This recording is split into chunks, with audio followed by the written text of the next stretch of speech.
Everyone thinks because you're a zombie, you don't know good coffee. Well, they're wrong. There's only one brew that gets my seal of approval. Deadly Grounds coffee is my guilty pleasure. The aroma is so intoxicating. It brings all of my neighbors out of the woodwork. Deadly Grounds coffee. Coffee to die for and zombie approved. It's good to get a little deadly. Use the front door! Oh, they're so disgusting.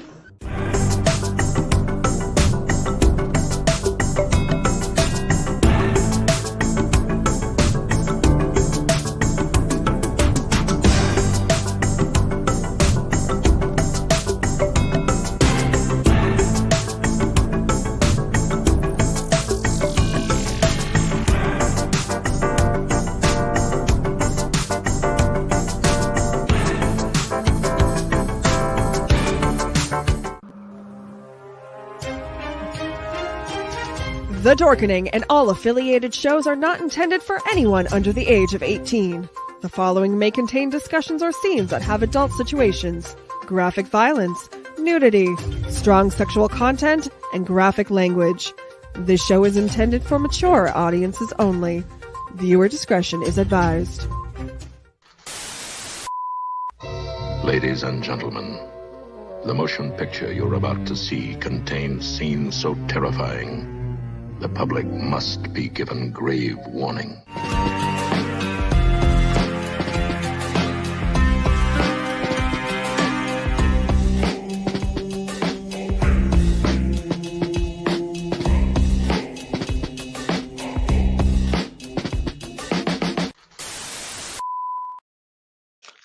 Hello and good evening, finally. Welcome to the Bloody Binge Movie Podcast. I am your host, of course, Sewer Dweller. And it is the beginning of fall. It is the beginning of one of my favorite seasons, Haunt Season. We actually get started. Our haunt opens next weekend, Hell's Dungeon in Dayton, Ohio. We open next Saturday. But a lot of other haunts have opened, and we'll talk about that here in a little bit. But today's movie, to celebrate the beginning of haunt season, we are watching 2015's The Funhouse Massacre, starring Robert Englund.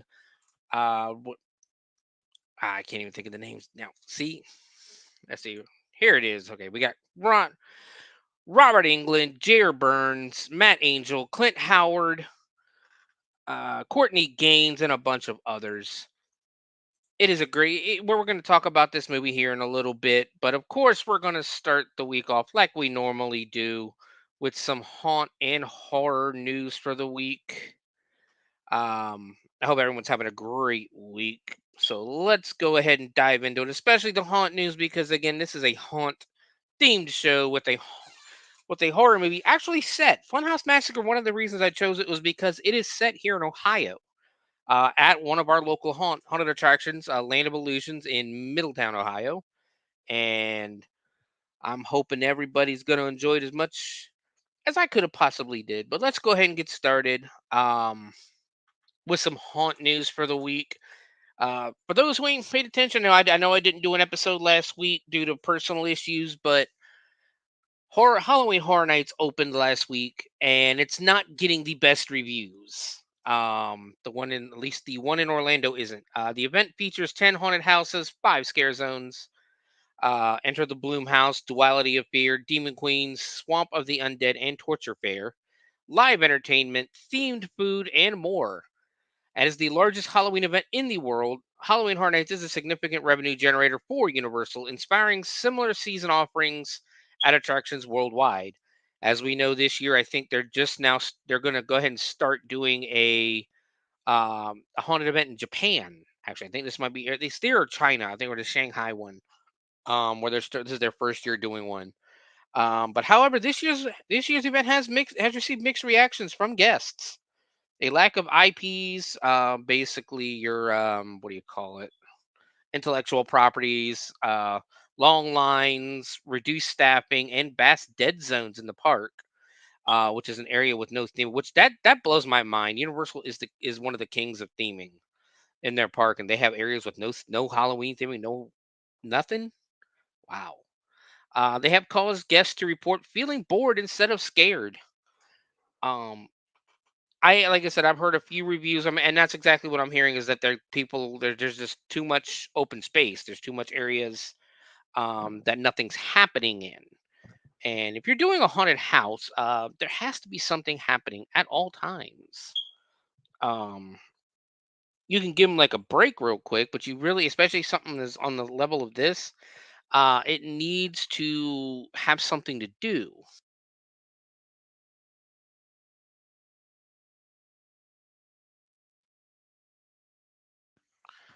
Sorry about that. I'm in a rush. I forgot my headphones are on backwards. So hopefully you guys can hear me better now. But yeah, so I'm gonna keep a look. I'm gonna keep a lookout for it. Hopefully Halloween, Universal can change something on that. Because it's not a good thing that your guests are bored and that's basically one of your big money makers. Um, but moving on, we're gonna go to the West Coast now as Halloween Horror Nights at Universal Studios in Universal City, California announced Late Night with Chucky, an all original live talk show in the DreamWorks Theater. Chucky is your host, ready to roast with his signature self deprecating humor. The interactive attraction will invite guests to submit questions for Chucky to answer via a QR code available in the lobby of the theater. But if this temperamental host doesn't appreciate the question, guests may end up like his production team, who have been eliminated from their position permanently. I have watched the video of it, and Universal used to do a thing back in the early 2000s called the Chucky Insult Emporium, where you just go in, and it's just a guy and it's a puppet of Chucky on a stage. Of course, somebody doing the voice and that. And what would happen is basically Chucky would insult you, and they got pretty dirty. Um, I don't know if it ever did it on the East Coast. I know they did it on the West Coast in a couple of videos I saw, and it was funny as hell watching people get mad because Chucky's insulting. I mean, that's literally the name of the show is the Chucky insults. Um, and I watched this show on the YouTube video, and I'm not a fan. I don't like the guy, the voice actor they've got doing it really doesn't do a very good Chucky. Um, it's all the cliche, oh, I murdered him jokes and stuff like that. It's really nothing different than what you would expect. Again, hopefully they can change some things on it and make it a little more entertaining. But I was not a fan of the video that I watched, at least. Um, but it's still good. It's still a good thing that they're bringing Chucky back and doing stuff like that. Hopefully they can get the next season underway because they still have not renewed Chucky, the TV series. And I can honestly say I've only gotten around to watching the first season of Chucky, and it was pretty good. It was actually pretty good. But moving on a little further, I don't know if it would be north or south, but it's still in California, still in the Los Angeles area. Six Flags Magic Mountain, Valencia, California, will implement a chaperone policy beginning September 7th for the upcoming Fright Fest Extreme. Under the new policy, all guests 15 years old or younger must be accompanied by a chaperone who is at least 21 years old to be admitted to or remain in the park during Fright Fest Extreme. One chaperone may accompany up to 10 guests. Six Flags says it's implementing this policy after an increase in incidents of unruly and inappropriate behavior in the theme park industry and other entertainment venues. A similar policy was enacted by Knott's Berry Farm in Buena Park, California, in 2022 as a response to similar concerns. This actually may be a trend with the Six Flags parks because I saw on Facebook actually the other day, Six Flags America in Gurnee, Illinois, right outside of Chicago, has also implemented the same policy where basically kids under the age of 15 must be accompanied by an adult, 21 or older, um, if they want to stay in the park. And I can tell you these parks don't play around with that, and they shouldn't. There's been a lot of incidents lately. I think Kings Island had here in Ohio had an incident over the summer where a bunch of kids were fighting in the park and stuff like that. And you're basically just ruining the fun for everybody else. Um, just being a little asshole at the end of the day. That's what you're doing. You're just being a little asshole. And so these parks aren't gonna put up with it. They make too much money. They don't want you chasing guests away. Because I'll tell you a story real quick. Actually, growing up, I grew up in Virginia. We always went to Busch Gardens, and then once or twice a year we would go up to Doswell, Virginia, which is a suburb of Richmond, and we would go to King's Dominion, which is Kings Island's sister park. And I specifically remember when we was like 5 or 6, when I was 5 or 6 years old, we went up there, and this group of about 5 or 10 guys started beating the shit out of each other, like a big brawl. And my mom got scared, dragged us into one of the kiddie rides that was closed, and told the attendant, I'm not going anywhere until they stop fighting outside. And I'll tell you right now, we never went back. I don't think I went back until I was about 20, 21 years old, and I went with a girlfriend's family. We never went back. My mom would not take us back. And and that's what'll happen. If they let this kind of stuff go on, these people are these families and parents aren't going to bring their kids where there's danger. And so, I mean, this is a start. Don't get me wrong. This is just a start. You have to do a little more than just ban 15-year-olds, but or ban teenagers, but it's a start. Uh, Moving on, Corona, California. We're a lot happening in California this week. Coffin Creek has canceled its 2024 Halloween event.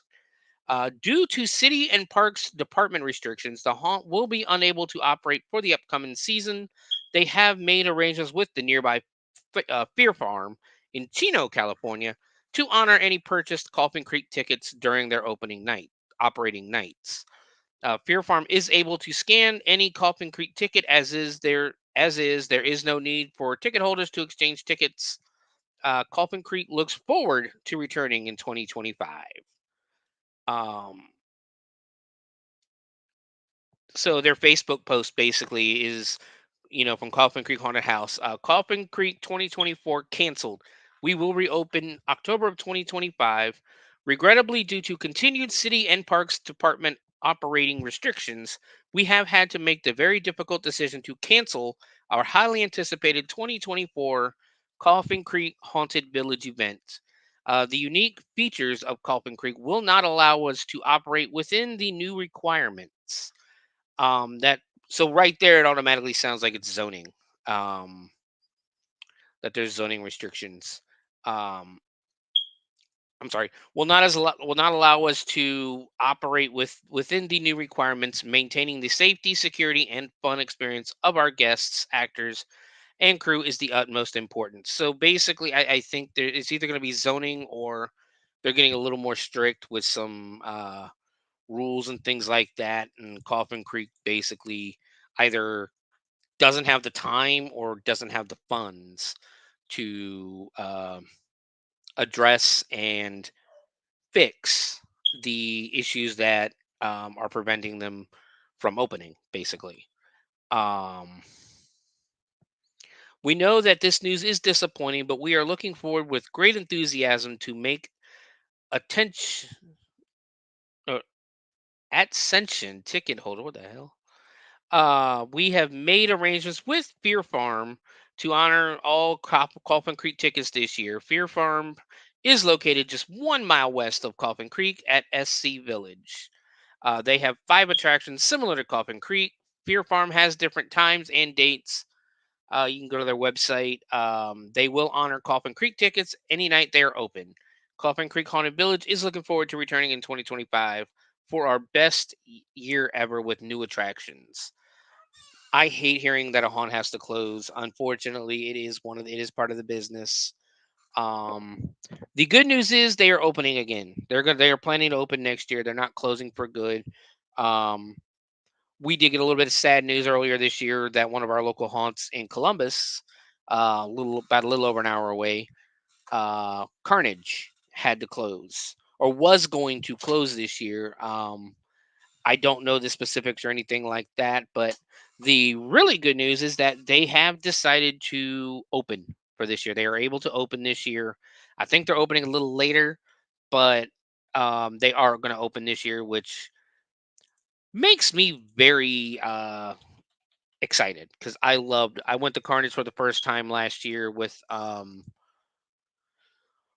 group, with our haunt. We do this thing here. I don't know how many haunts out there do it, but in Ohio we do this thing called Industry Night, where if you have, and it takes a lot of good relationships with other haunts, um, where like certain haunts will come to us. They'll go through our haunts, check it out, all that good stuff, and then they'll turn around and we'll get to go through theirs for free. Last year we did Dent discounted us tickets because Dent opens all weekend. They're open Monday, Friday, Saturday, and Sunday. Um, versus Carnage and Face Your Fears, which is in Springfield. Uh, they let us go in for free. Dent, I think, was only like $15, which is actually still a really good deal. Um, and Dent, especially with how good Dent is, and how popular Dent is. So the Dent Schoolhouse in Cincinnati. Um, so we will be. Uh, so that'll happen again this year. I don't know which haunts we're going to go through. We do our industry night. But yeah, that's one of the benefits of having good relationships with other haunts. Um, and there's really no reason to have a bad relationship with another haunt.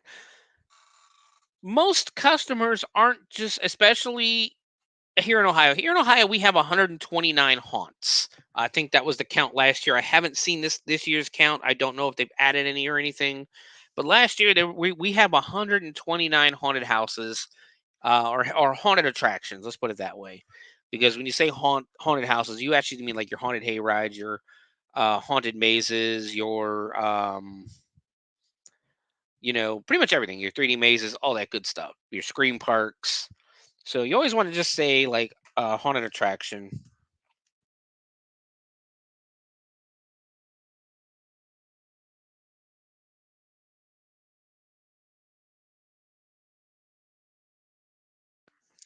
Sorry about that. Was getting a frog in my throat. But yeah, that's what you want to do. You want to have a good relationship. I mean, people aren't going to go through just one haunt if there's more than one available. Here in Dayton, there's two in Dayton itself. There's us, Hell's Dungeon, and then there's Dayton Scream Park. Um, what sets us apart from Dayton Scream Park is that we're entirely indoors. Our haunt is entirely indoors, so if it's raining, um, people can come and still go to a haunted house without getting wet. Um,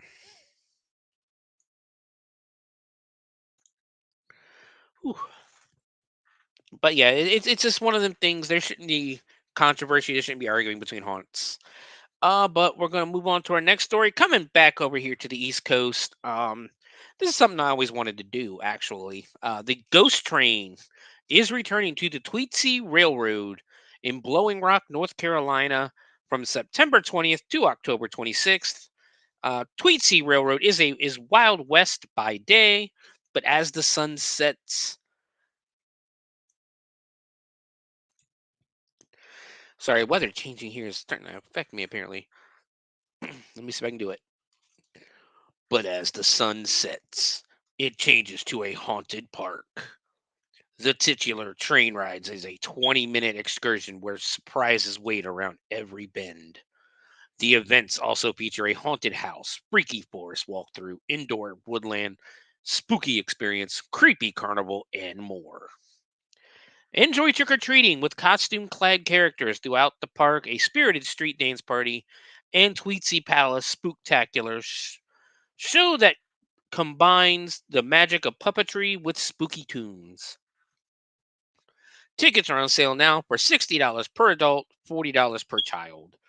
The ages for child is 3 to 12. I know my voice wasn't very good right there. Hello, hello, hello. Welcome, welcome.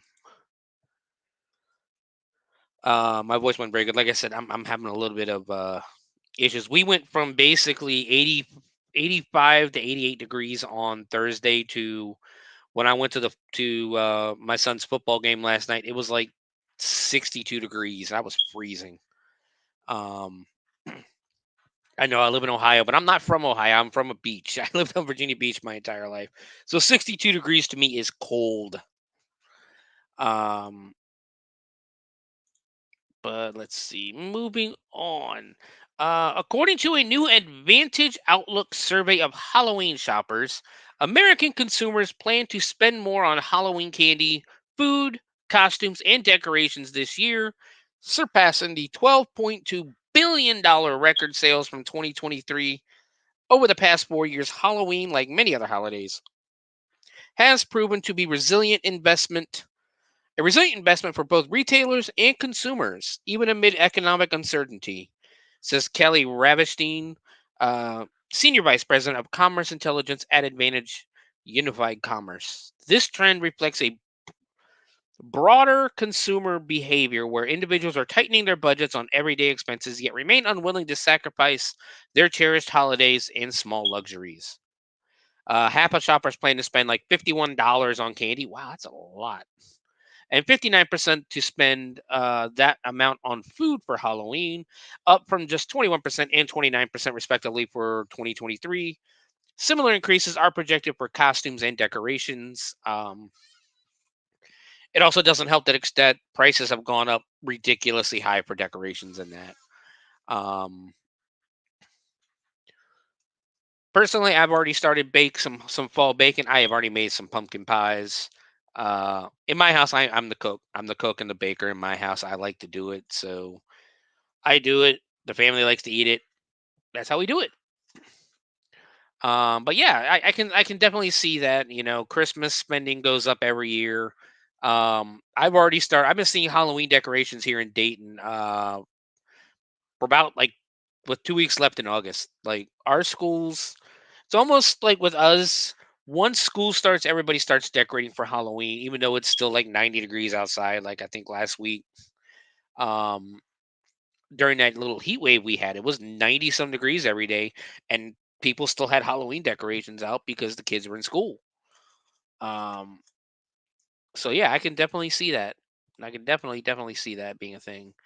Moving on, I believe this is going to be our final story for the haunts, but I got something not really special, but something fun here in a second.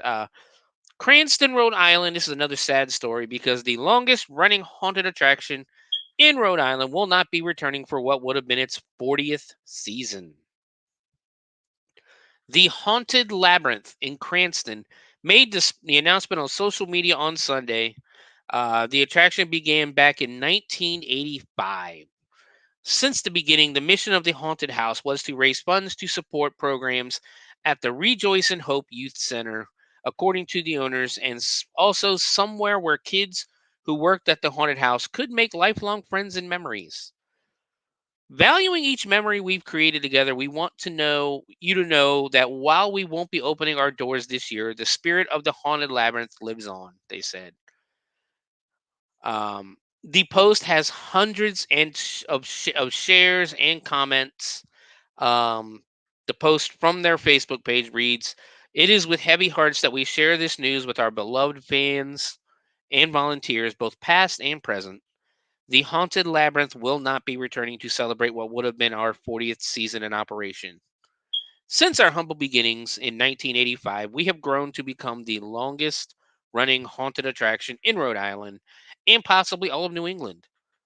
None of this would have been possible without the incredible support and love we have received from you and our amazing fans and volunteers. Our mission has always been more than just scares. It has been an honor to raise funds year after year to support the many programs at the Rejoice in Hope Youth Center, providing a safe and fun environment for the youth of the Diocese of Providence to deepen their faith, make lifelong friends, and to be part of something so very special. Thank you for your unwavering love, patronage, and support over the past 39 years. Our journey together has been filled with unforgettable moments, and we are grateful for each one. Valuing each memory we've created together, we want you to know that while we won't be opening our doors this year, the spirit of the Haunted Labyrinth lives on." Even though we won't gather this season, the story doesn't end here. Remember, the legacy lives on in the hearts of those who have been part of this journey. Stay scary, the Haunted Labyrinth team. Like I said, anytime a haunt can't open or doesn't open, it's just very sad. Um, so hopefully, it sounds like it's their choice not to open this year, but hopefully the people who work there, the actors, can find somewhere to go. Um, that's one of the benefits of the haunt industry is everybody opens their arms. I've said it before on here. I've said it again. I've said it 1,000 times on here. If you want to act in a haunted house, all you have to do is show up. That's it. There's really not much else to do but show up. Show up for the audition. Show up for the interview. Show up for the tryout. Whatever they want to call it, just show up. And I promise you'll have a part in a haunted house. It's really just that simple. We're very haunted houses. The haunt industry is very open. We're very welcoming. Sure, there's scary people. There's weird ass people in the on the street. Believe me, I can attest for that. But everybody's accepting. Everybody has their arms open. And if you want to act in a haunted house, just show up. That's it. But I plan to do. But we are going to end the haunt news on a very not really a special note, but I want to talk about haunted houses a little bit more, because it is haunt season, guys. They're opening. The haunts are opening. Halloween Horror Nights open. I believe I read somewhere online that SeaWorld, Howl-O-Scream is starting at SeaWorld. And it's weird. They're not allowing bags. Like SeaWorld's not allowing bags into the Howl-O-Scream area. So I'm interested to see how that's gonna play out. But all these places are starting to open. Haunted houses are starting to open. I think Dayton Scream Park here in Ohio opened yesterday. Um, Land of Illusions, the haunt from our movie today opened yesterday. And then next week, Friday the 13th, we're gonna do something special here on. You stay tuned. We're gonna do something special here on the Bloody Binge for Friday the 13th because I kind of gotta. That's one of my favorite days. Um, but on Friday the 13th, most haunts are opening.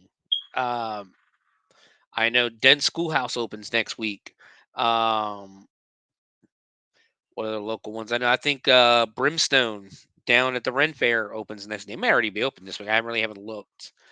But I got a couple of articles here that have a bunch of openings around the country. So let's go ahead and dig into some of these. Let's see.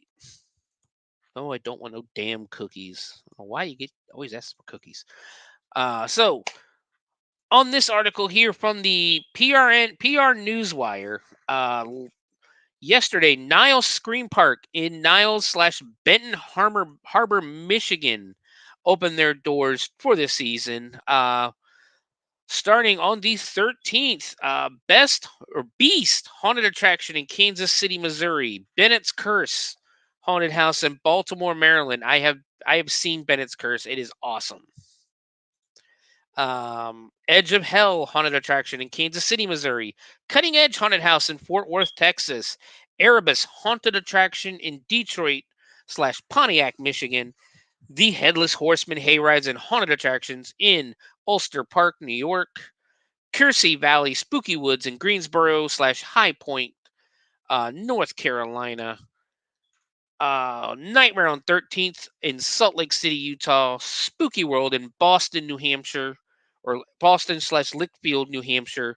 Talon Falls Scream Park in Paducah/Melbourne, Kentucky. The Dent Schoolhouse in Cincinnati, Ohio, and the Factory of Terror in Canton, Ohio, are all opening their doors this coming Friday the 13th.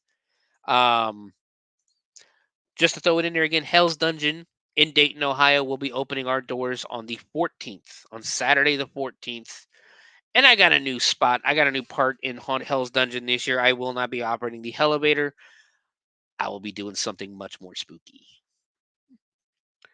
And then the week after that, September 20th, Minneapolis, Minnesota, Dead End Hayride, Netherworld, in Atlanta, Georgia. If you travel for haunted houses, or if you are interested in traveling to haunted houses, you need to get your ass to Atlanta, Georgia, because Netherworld is on another level. Netherworld is probably one of the best haunted houses in the country. They're on another whole level, especially if you like that extreme type stuff. Netherworld's where to go. And then the Bates Motel and Haunted Hayride in Philadelphia, Pennsylvania also opens on the 20th. Thrillvania Haunted House Park in Dallas, Texas opens on the 21st. And on the 27th, we have the Haunted Trail of Balboa Park in San Diego, California. 13th Gate in Baton Rouge. That's another one I'd love to get to. And the Macabre Cinema Haunted Attraction in Kansas City. So those are all the ones opening this month. Let's see. There's another article here from Travel and Tour World. Looks like a lot of this. Yeah, it's a lot of this. It's the same article. So we'll skip that one. But hauntedamerica.com. That's another really good source if you're looking for haunted houses and that to go to. Let's see. What's haunting America this year? All open September 13th, unless noted. We talked about 13th Gate in Baton Rouge, Louisiana. They are opening on the 27th of September. New guests descend to the underworld sewers infested by twisted carnival misfits. They navigate the flooded passageways and creepy tunnels. Carnival Haunted Midway features live music. New horror-themed selfie museum opens the 27th. We already talked about Bennett's Curse, Cutting Edge, The Darkness in St. Louis. That's another one. More than 1 million TikTokers follow this account, fully renovated with 15 new attractions, scenes, screams. Also offers a massive horror retail shop, arcade, and escape room. So, The Darkness in St. Louis, Missouri, opening on the 13th. Dent Schoolhouse host. This is the interesting about Dent and what makes Dent so creepy. It is hosted in a haunted 1894 schoolhouse. We added a new monster midway at the end of our show with monster photo ops, axe throwing, mini escape games, and donuts. Icing on the cake after scaring guests half to death in the schoolhouse, says owner Bud Strauss. Their donuts are pretty good, actually. I'm not gonna lie. And if you go to Dent Schoolhouse, say hi to Pumpkin Smasher. Also, you may want to bring a pumpkin for Pumpkin Smasher to smash. We got Erebus in Pontiac, Michigan. Half-mile walkthrough. 4 stories of paths, swamp, bottomless pit, mutant gorilla, baby T-Rex, butcher. Guests are buried alive. Featured on Travel Channel, Discovery Channel, Making of Monsters tours, and new Trick or Treat haunt. The Factory of Terror in Canton opens on the 13th. Georgetown Morgue Haunted House in Seattle, Washington will also open on the 13th. Haunted Overload, again, Haunted Overload in New Hampshire is another one of those haunts you need to go check out. If you're in the area, or if you can get there easily, go check out Haunted Overload. Look up their videos. They do massive displays, and it's awesome. Headless Horseman Hayrides and Haunted Attraction at Ulster Park, New York. The Hudson Valley Hamlet features 250 actors, 13 attractions. New Darkest Offering Hayride, Garden of Widow's Walk, and Jacko's Inferno, a trail lit by Jacko's dark imagination. Hell's Gate Haunted House in Lockport, Illinois. Kersey Valley Spooky Woods in Archdale. Hell's Gate Haunted House in Lockport, Illinois opens on the 27th of September. It is owned by a SAG-AFTRA actor, so that should be interesting. Kersey Valley we talked about in the 27th. Salt Lake Factory of Fear, or Fear Factory in Salt Lake, Utah, opened this past weekend. So, as I said, haunts are opening. It's time to go see them. It is haunt season. Again, why I chose the movie this week was because of haunted houses. So let's move on to our horror news. We got a little bit of time before we need to take a break. We have the horror movie news. We're going to go through a few stories here. Um, Again, we didn't touch on anything last week. I'm not going to touch on the Beetlejuice reviews or anything like that because those are just reviews. Go see it. Make up your own mind. I'm not gonna go through them. I know they ain't been the best, but we'll see. We'll see what I will see when I get to watch it. We'll see. But first, from DC Studios and Warner Brothers Animation, James Gunn's animated series Creature Commandos officially kicks off the new DC universe, and we've got a premiere date today. Creature Commandos premieres December 5th on Max. The 7-episode Max original adult animated series written and executive produced by James Gunn will release one new episode on a weekly basis until January 16th, 2025. Creature Commandos takes a secret team of incarcerated monsters recruited for missions deemed too dangerous for humans. When all else fails, they're your last worst option. The cast includes Sean Gunn as Weasel, G.I. Robot, Frank Grillo as Rick Flag Sr., Maria Bakalova as Princess Ilana Rostovich, Indira Varma as the Bride, Zoe Chow as Nina Mazursky, Alan Tudyk as Dr. Phosphorus. I am really liking Alan Tudyk lately. His character and his work in Resident Alien is awesome. I love that show. And then David Harbour as Eric Frankenstein, with Steve Agee reprising his role from John Economos from The Peacemaker. In the series, the Creature Commandos work under the supervision of Amanda Waller, uh, voiced by Viola Davis. The series is written and executive produced by James Gunn, based on DC characters, and produced by DC Studios and Warner Brothers Animation. Additional executive producers include Peter Safran, Dean Lorey, and Sam Register. Rick Morales serves as a supervising producer. I've seen pictures. I haven't seen any kind of trailer or anything for it, but it looks pretty fun. I'll give it a chance. I like James Gunn. James Gunn did a really good job with Guardians of the Galaxy, so we'll give him a shot. You know, not the biggest DC fan myself, but I'll give it a shot. Um, so moving on, this is actually pretty cool, especially if you're a horror movie toy collector like I am. Uh, NECA celebrates one of the greatest horror comedies of all time with the return of the Living Dead, Trash and Suicide 8-inch clothed figure 2-pack, newly announced tonight. I got this from a couple of days ago, but guys, I got a picture. Check this out. Tell me this ain't cool. Tell me that ain't cool. That's the figure, guys. The 2-pack is now available for pre-order from your favorite NECA retailer. NECA previews tonight. Get your retro fix and celebrate the 1985 horror comedy movie, The Return of the Living Dead, with this Trash and Suicide closed action figure 2-pack. Based on the cult film classic film's original poster art, these posable 8-inch figures are dressed in tailored fabric clothing similar to the toy lines that helped define the licensed action figure market in the late 1970s, or in the 1970s. These fully articulated figures include a spray paint can and gravestone featuring the film logo. Comes in collector-friendly window box packaging. Look for these Return of the Living Dead toys to begin shipping in January of 2025. They're back from the grave and ready to party. These look so fucking awesome.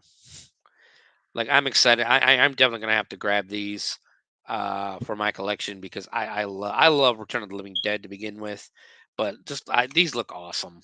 They just look amazing. Um,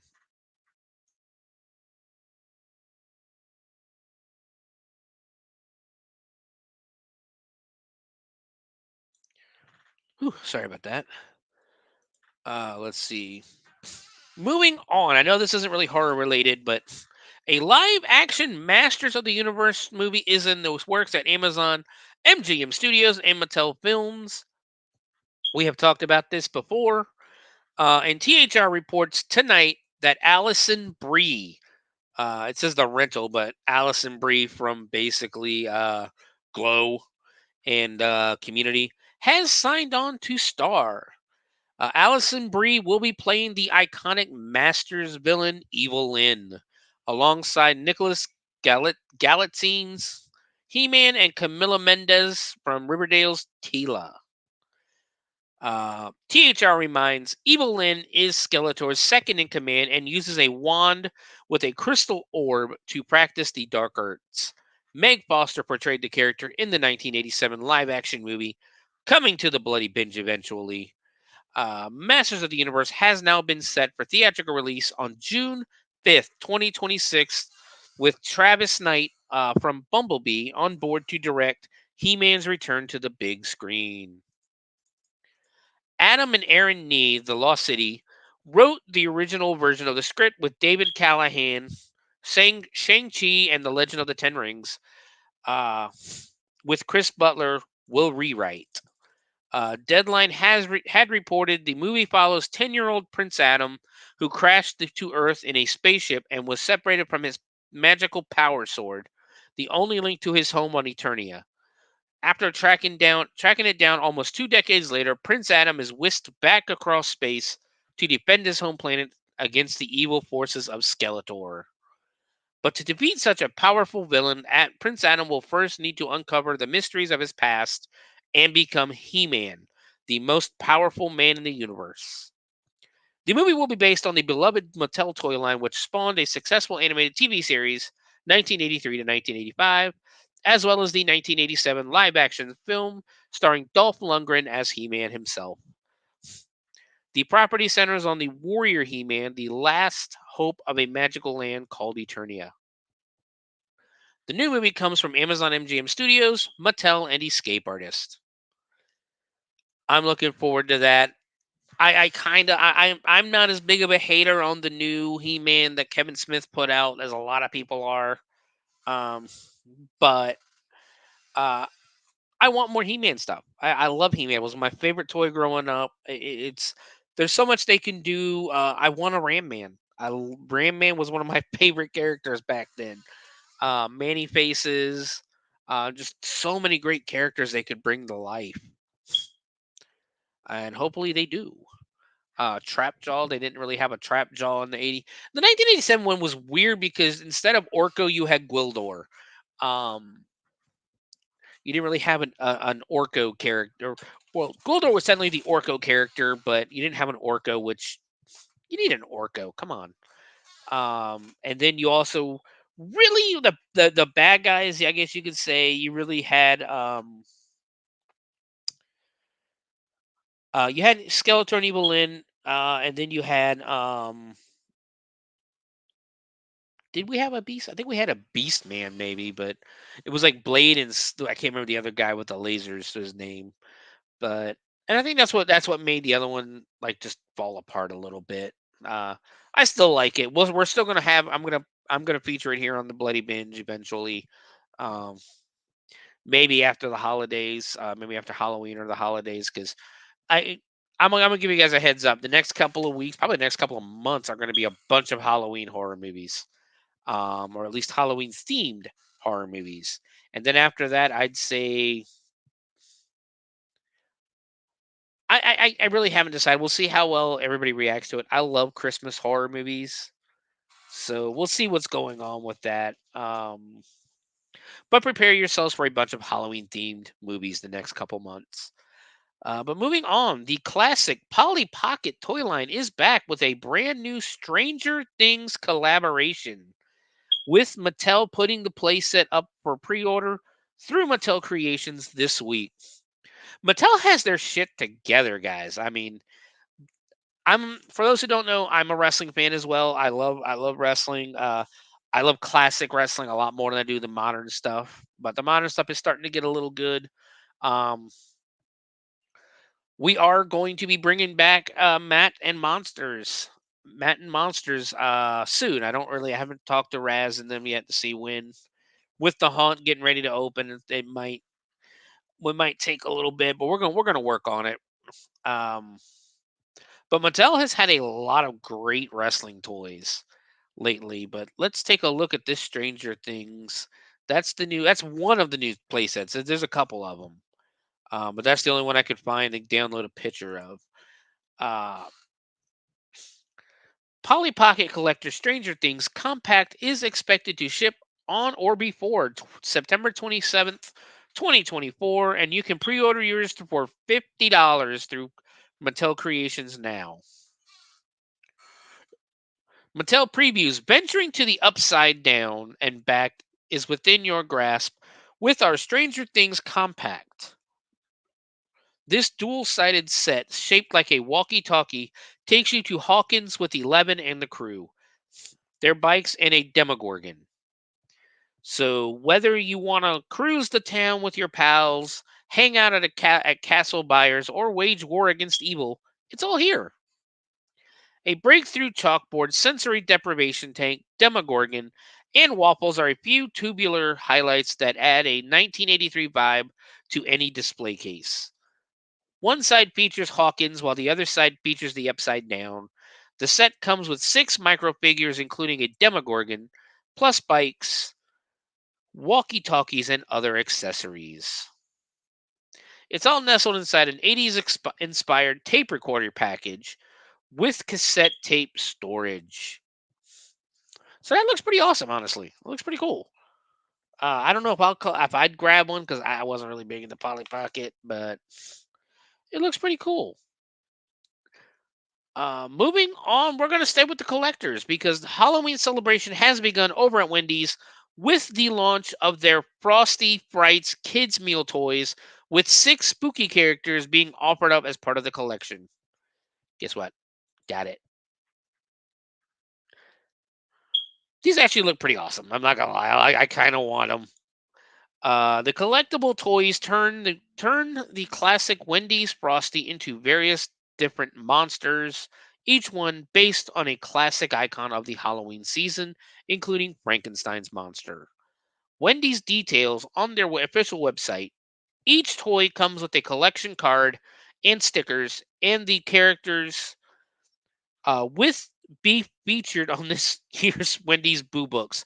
That with I think it's supposed to be Will.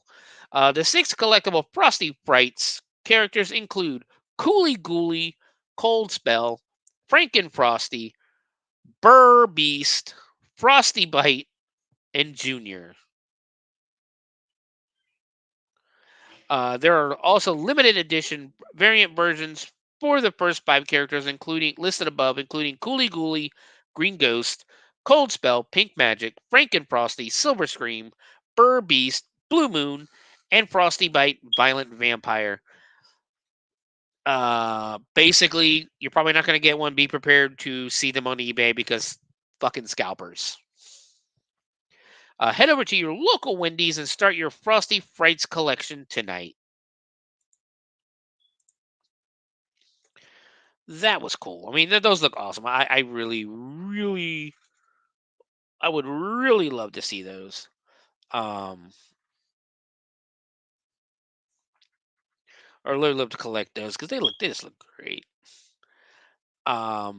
Moving on, Screamboat releases a new trailer revealing more about the horror take on Steamboat Willie, featuring Terrifier star David Howard Thornton. Since the iconic character of Mickey Mouse entered the public domain on January 1st, the floodgates have opened for a wave of creative reinterpretations, particularly in the horror genre.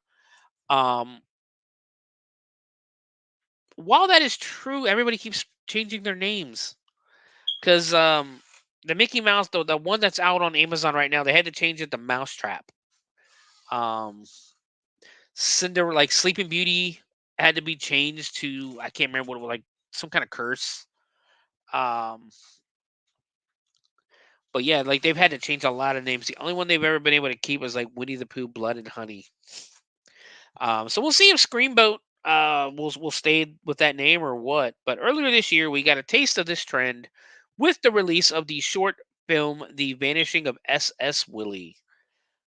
But perhaps one of the most anticipated projects is Screamboat, a horror movie inspired by Mickey's first appearance in Steamboat Willie, now brought to life in a terrifying new way. David Howard Thornton, known for his chilling portrayal of course, Art the Clown in the Terrifier film, stars as the horror version of Steamboat Willie in Screamboat. The film is directed by Stephen Lamorte, who previously helmed the Grinch-inspired horror hit The Mean One, and is produced by Terrifier 2 stars producers Stephen Della Sala and Michael Levy. The newly released full link trailer promises an even more intense experience than the initial teaser, showcasing the dark, twisted vision that this team has crafted. And I don't think I got that, did I? I did not, unfortunately. I was not able to grab that. Yeah, that's right. I know why now. For some reason, YouTube wouldn't let me download it. Joining Thornton in the cast are Allison Piddle from Stream, Amy Schumacher from The Mean One, Jesse Posey from Teen Wolf, Jesse Cove from Cobra Kai, Ruby C. Jean Lewis from Hightown, Jarlath Conroy from Day of the Dead, and Charles Edwin Powell from The Exorcist 3. Filming wrapped up this summer, and the production has promised a number of yet to be announced cameo appearances that fans of the genre are sure to appreciate. Screamboat tells the story of a mischievous mouse that terrorizes a group of New Yorkers on a late night ferry ride, turning a peaceful commute into a nightmarish bloodbath. With the unmistakable backdrop of New York City's iconic skyline, this deadly creature sets its sights on the unsuspecting tourists, forcing a diverse group of ferry passengers to band together in a desperate fight for survival. Adding to the excitement, Screamboat is slated to release around the same time as the much buzzed about live action movie Mickey vs. Winnie.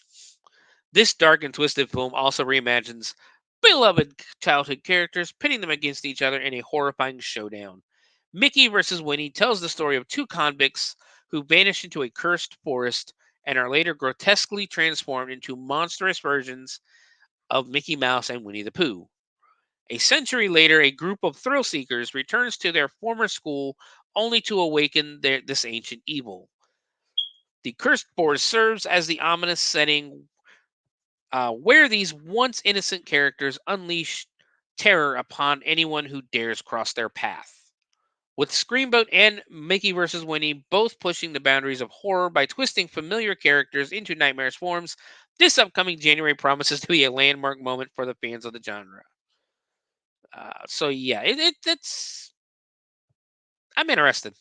I'm interested. My interest is piqued. Um, my interest is piqued in, and I'll watch it. I'll watch them both. Moving on, according to a social media post by filmmaker Titus Peoples, he and co-writer Nigel Harden are writing and developing a series focused on Dr. Samuel Loomis, the obsessed psychiatrist who pursued Michael Myers throughout the franchise. Peoples is the executive producer behind the 2020 indie thriller The Cattle Farmer. He is also president and chief executive officer at Ultimate Class Entertainment. In an Instagram post from August 26th, he explains how he got inspired to create a series based on Dr. Loomis. Still very much so in the early development of things, but I've always wondered about the life of Dr. Samuel Loomis before getting to Michael. With the help of my co-creator and co-writer, at PBR_Pappy, we will expand on the Halloween mythology with this series pilot episode 90% written. Ultimate Class Studios going crazy, pen to pad, belt to ass. That was just weird. iHorror reached out to the filmmaker, who says once the initial script is complete, he plans to enter into film festival screenwriting competitions to give it some traction before pitching the idea to Hulu. I think fans are going to really appreciate the extended world we are building in the Halloween universe. People's told iHorror, Dr. Samuel Loomis is such an interesting character, so it would be great to explore who he was before he met Michael. Does anybody want to see that? Does anybody want to see anything with Halloween? I mean, Halloween 3 itself, as much as I love Halloween 3 Season of the Witch, kind of proves nobody wants anything to fucking do with with Halloween if Michael Myers isn't involved. So why would we go back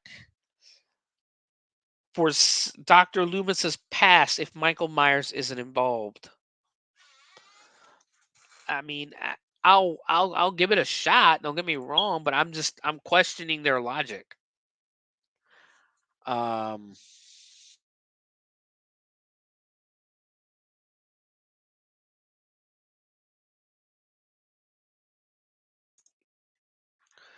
moving on. This is actually pretty good. I've been watching this for the past couple of days. Just in time to get you even more hyped for the release of Tim Burton's Beetlejuice on September 6th. The complete animated Beetlejuice series, developed shortly after the 1988 classic, is now available to stream for free on Tubi. I have the entire series. I own the entire series. I'm still watching it on Tubi. It's great to go to sleep to at night. In case your nostalgic memories are failing you, the Burton produced Beetlejuice series ran for 4 seasons through 1991, airing on ABC and Fox. The titular ghost with the most was voiced by Stephen Ouimet and Lydia Deetz by Alison Court. The series follows the adventures of ghostly conman Beetlejuice and his best friend Lydia in the Netherworld and the mortal world. The New England town of Peaceful Pines, as in the film, or and the mortal world, the New England town of Peaceful Pines. As in the film, Lydia could summon Beetlejuice from the Netherworld or go there by calling his name 3 times. Directing the series were Robin Budd from seasons 1 and 2, Jean Van Bruggen, seasons 3 to 4, Larry Jacobs, season 3 to 4, John Halfpenny, 3 to 4, Rick Marshall, season 4, and Alan Bunce for season 4. Like all good shows of the 90s, Beetlejuice spawned its own mini physical media empire with trading cards, Game Boy tie-ins, action figures, Game Boy tie-in games, action figures, lunchboxes, and more. I got a bunch of that stuff. I love it. Earlier this year, the series was reissued on DVD box set by Warner Brothers Home Entertainment. The series even won a Daytime Emmy Award in 1990 for Outstanding Animated Program. The Juice and Lydia, of course, return as original stars Michael Keaton and Winona Ryder, respectively, in Beetlejuice, along with new cast additions Jenna Ortega, Willem Dafoe, Monica Bellucci, Justin Theroux, and Arthur Conti.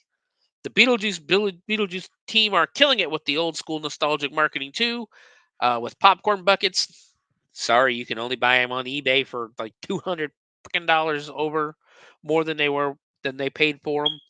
Accessory collections, limited edition sodas. I've tried the apple. I've tried the apple soda. It's not for me. It's not for me because it's got a weird aftertaste. To me, it tastes like potpourri almost.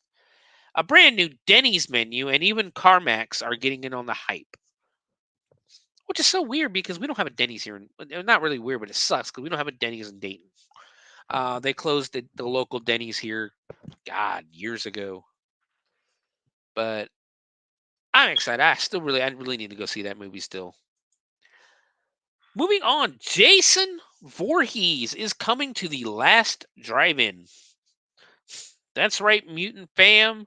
AMC has revealed its full schedule for FearFest 2024, the network's annual celebration of all things horror, and as part of this year's festivities, Joe Bob Briggs will be hosting a Friday the 13th double feature. So sharpen the machetes and pop the popcorn as the double feature will be taking place on Wednesday, October 9th. Mark your calendars and plan accordingly. The double feature kicks off at 8 p.m. Eastern Time with the original 1980 slasher classic Friday the 13th, followed by 1981's Friday the 13th Part 2. So the only real downside is that we don't get Jason in the hockey mask, as he doesn't don the hockey mask, of course, until Part 3. Despite being the look most commonly associated with the beloved slasher, but that is neither here or there. There is more Friday the 13th on deck as part of this year's full Fear Fest lineup, which you can find on their website. AMC is hosting a marathon of the films on Saturday, October 5th, as well as a second Voorhees-centric marathon on Friday, October 25th. Jason will also be heavily featured during the Fear of the 80s marathon on Sunday, October 13th. and the Slasher Sunday block on Sunday, October 20th.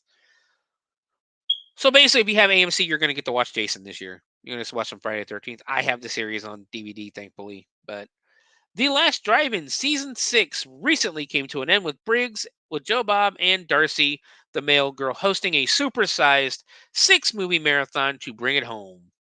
Luckily, AMC and Shudder aren't making us wait too long to get the band back together. The big thing here is that this will be a return to the double feature format, which was how Briggs handled the show for the first 5 seasons. For Season 6, they went to a single feature bi-weekly format. There are a lot of people who miss the doubles, and they would rather us do the double features, Briggs told us in a recent interview in honor of The Last Drive-In, returning for Season 7 on Shudder. I would say there are more that are either okay with the singles or prefer the singles, so we'll probably stay with the singles. That's not what I've seen. I've seen a lot of people complaining that he's not doing double features anymore on the weekends. Meanwhile, the horror world is still waiting for the return of Jason Voorhees. We haven't had a new movie since 2009, and a new Friday the 13th movie isn't happening anytime soon. A24 and Peacock, however, are putting together a TV show titled Crystal Lake, which has its share of development troubles along the way after losing Brian Fuller. It was recently revealed that Brad Caleb Kane has been brought on board as the new showrunner. The Last Drive-In with Joe Bob Briggs returns with a Friday the 13th double feature on October 9th. For more, get the details on Friday the 13th, the final chapter returning to theaters this month. Guys, that's going to do it for our news segment of the evening. We are going to take a quick break, and we are going to, when we come back, we are going to jump into our movie this week, The Funhouse Massacre. So stay tuned, and we'll see you here in a couple of minutes.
Greetings and shabibans. We are the Retro Reductibus Cephala Podcast, a long-form bi-weekly show that celebrates all the things that made growing up awesome. Yeah, that sounds good, but I don't know what all those words mean. I think what Parasite seems trying to say is that on Retro Redoctopus, we explore a range of retro goodness, from toys, video games, and movies, to cartoons, and even snacks and school lunches. Oh. And we do it all with a positive spin, a slew of killer guests, and some very adult language. And you know what else is cool? No. This crazy show is part of the Door King Podcast Network with new episodes every Tentacle Tuesday. What's that? And if waiting 2 weeks for a new episode gives you a sad, know that we drop bonus episodes all the time, like the off-format Crow's Nest and an interview series we call The Brick.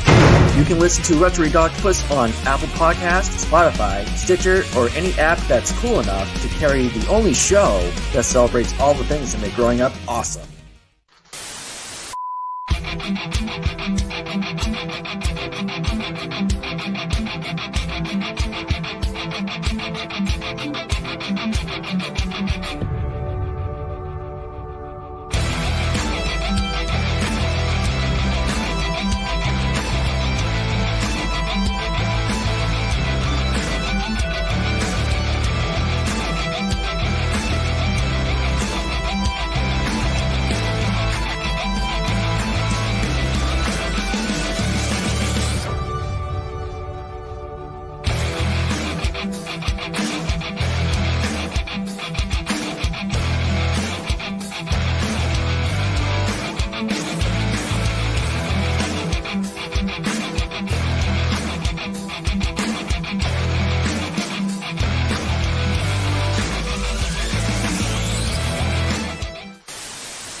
we're back.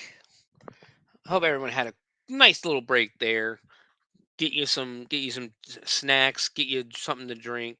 Hopefully an alcoholic beverage. It is 7:30 at night out, and to be honest with you, I'd love to take one right now. Maybe I will take a shot. Who knows? But this week's movie is the Funhouse Massacre.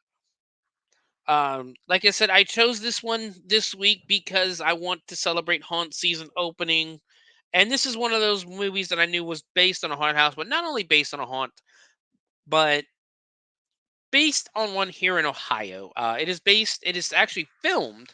It's not really based there, but it's filmed at Land of Illusion in Middletown, Ohio. I've been there a few times, and it is one of the best haunts in Ohio. Not better than Hell's Dungeon, of course, but it is one of the best haunts in Ohio. They're one of the more popular ones in this part of the state as well, because you can make an entire night if you go to Land of Illusions. They have there's like 5 or 6 haunts. There's a trail. Um, they've started doing like there's a bar basically. It's like a full on bar there, nightclub atmosphere. There's a bonfire outside for the kids. There's all kind of fall treats. Um, I think they used to do like big major concerts. Like they used to have Guar come and play there. Mushroom Head and bands like that. I don't know. I think it's either this weekend or I think it's next weekend actually. Um, they're gonna have midget wrestling, so or micro wrestling, whatever they want to call it now. But yeah, it's a great fun place to go to, and this movie was filmed in 2015 there. Um, for the most part, it was filmed in 2015. It stars Jer Burns. I think that's how you say his name, or Jerry Burns. He's a that guy actor. Like I look when I first saw him in the movie, I was like, oh, I've seen that guy in a bunch of movies. Which is how I describe what a that guy actor is. Is he's somebody that like Alan Tudyk is probably one of the best examples I can give you right now. Um, I know he's a starring role in he's got a starring role in Resident Alien, and he's doing amazing with it because I love that show. But he's one of them guys over the years where you're like, oh, it's that guy. I know him. He's from this show. And um, you just point and you go, okay, yeah, and then you learn about him, then you forget his name again. Not a bad thing, but that's what Deer Burns. That's what I've seen. Um, I remember him most as Win Duffy from the show Justified. Um, Great show. I had a lot of fun watching that show. I haven't watched all of it, but it was fun. But he's got at least one more movie, Death and Other Details. He was in NCIS Los Angeles for about 3 episodes. Marvel's Wastelanders, Wolverine, as he was Crossbones, or I guess did the voice of Crossbones maybe, for 6 episodes. Going down. The Incredibles 2, he did a voice in there. Uh, American Dad, Game Over Man as Mr. Duncan.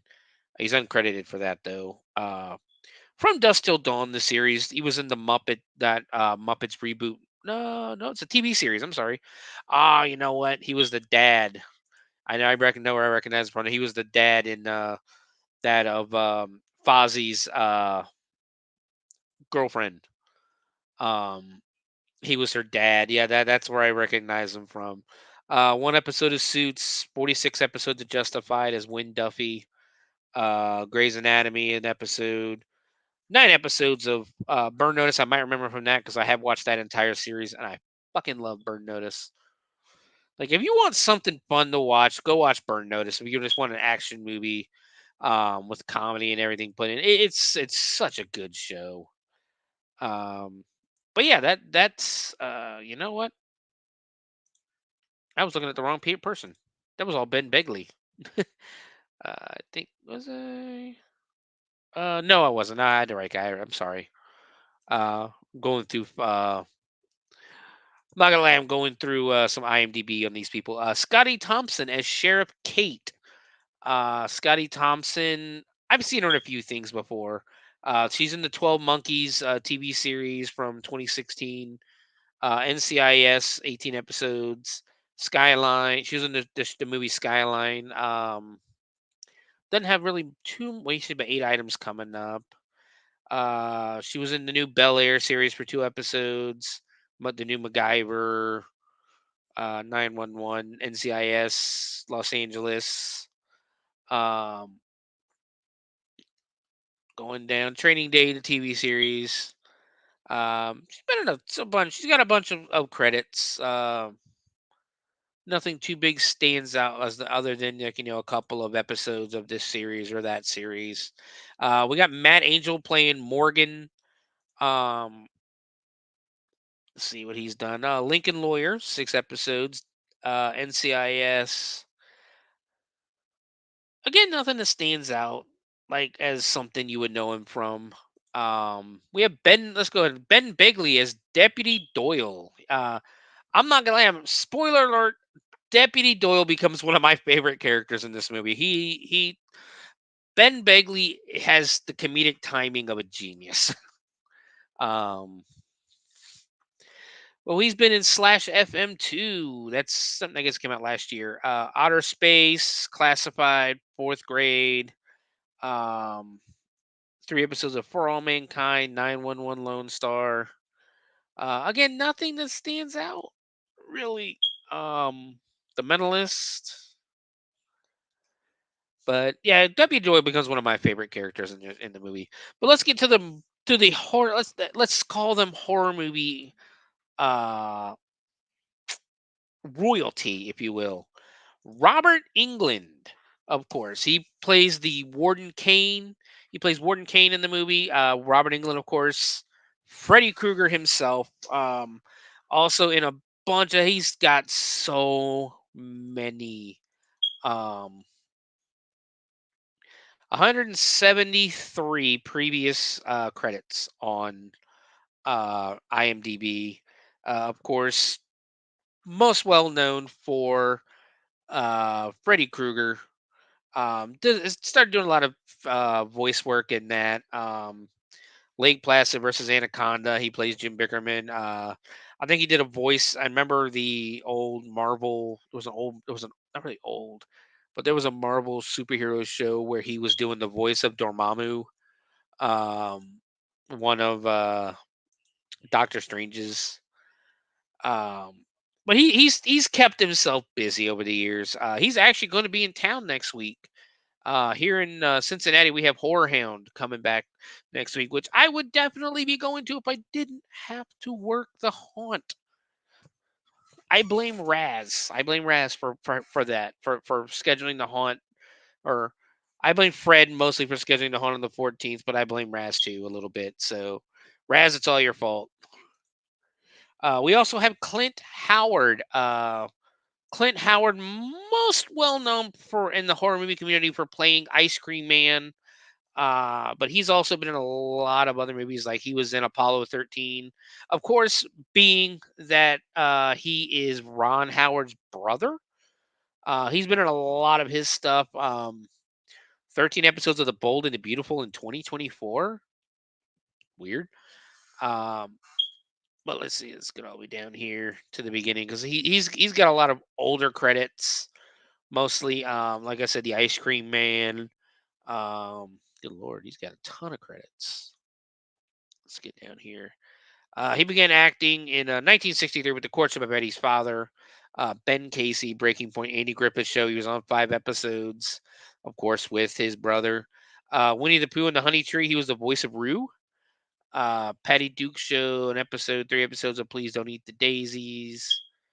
Did a lot of voice work as Rue. He was in Gentle Ben. This is back in the 60s. In the 70s, he again just showing up on random shows and that. Eat My Dust, Dr. Shrinker, Grand Theft Auto, the movie, Harper Valley PTA, Cotton Candy as Corky McPherson, Rock and Roll High School, Happy Days. Of course, again, when you hear Ron Howard, you know Clint Howard is not too far behind. Night Shift, Cocoon. That's a movie I ain't seen in a very long time. Gung Ho, The Wraith. Like I said, Tango and Cash, Silent Night, Deadly Night 4. He played Ricky in 4 and 5. Body Chemistry 2. Seinfeld. He was on he was in one episode of Seinfeld. Space Rangers, Leprechaun 2, Ice Cream Man, of course, from '95. He is Jeffrey Tudor or Gregory Tudor. But Clint Howard is a well known. And then the other, I would consider him royalty personally. Courtney Gaines, most well known. He's been in a lot of horror movies the past, you know, 30, 40 years. Gonna be most well known, of course, for Children of the Corn. Let me get down here.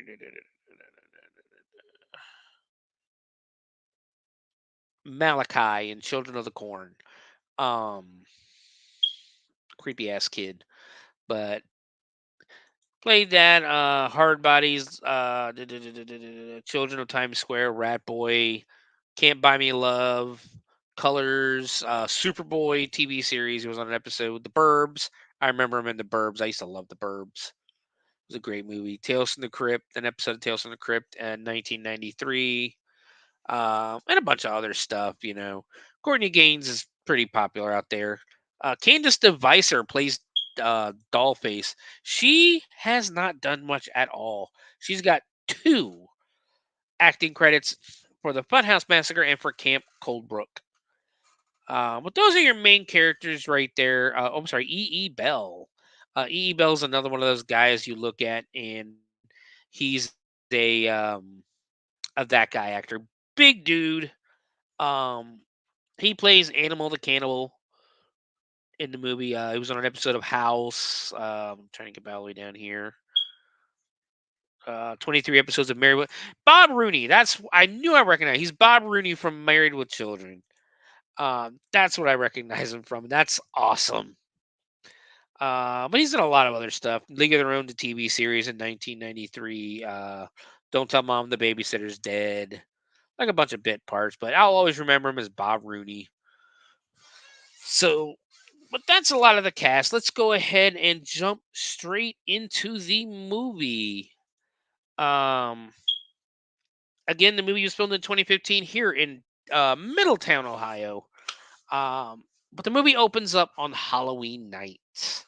We cut to Statesville Mental Hospital, where a woman in a business suit, she presses basically like the doorbell or the bell to be allowed into basically this what you would expect to be a very highly girded, high security prison.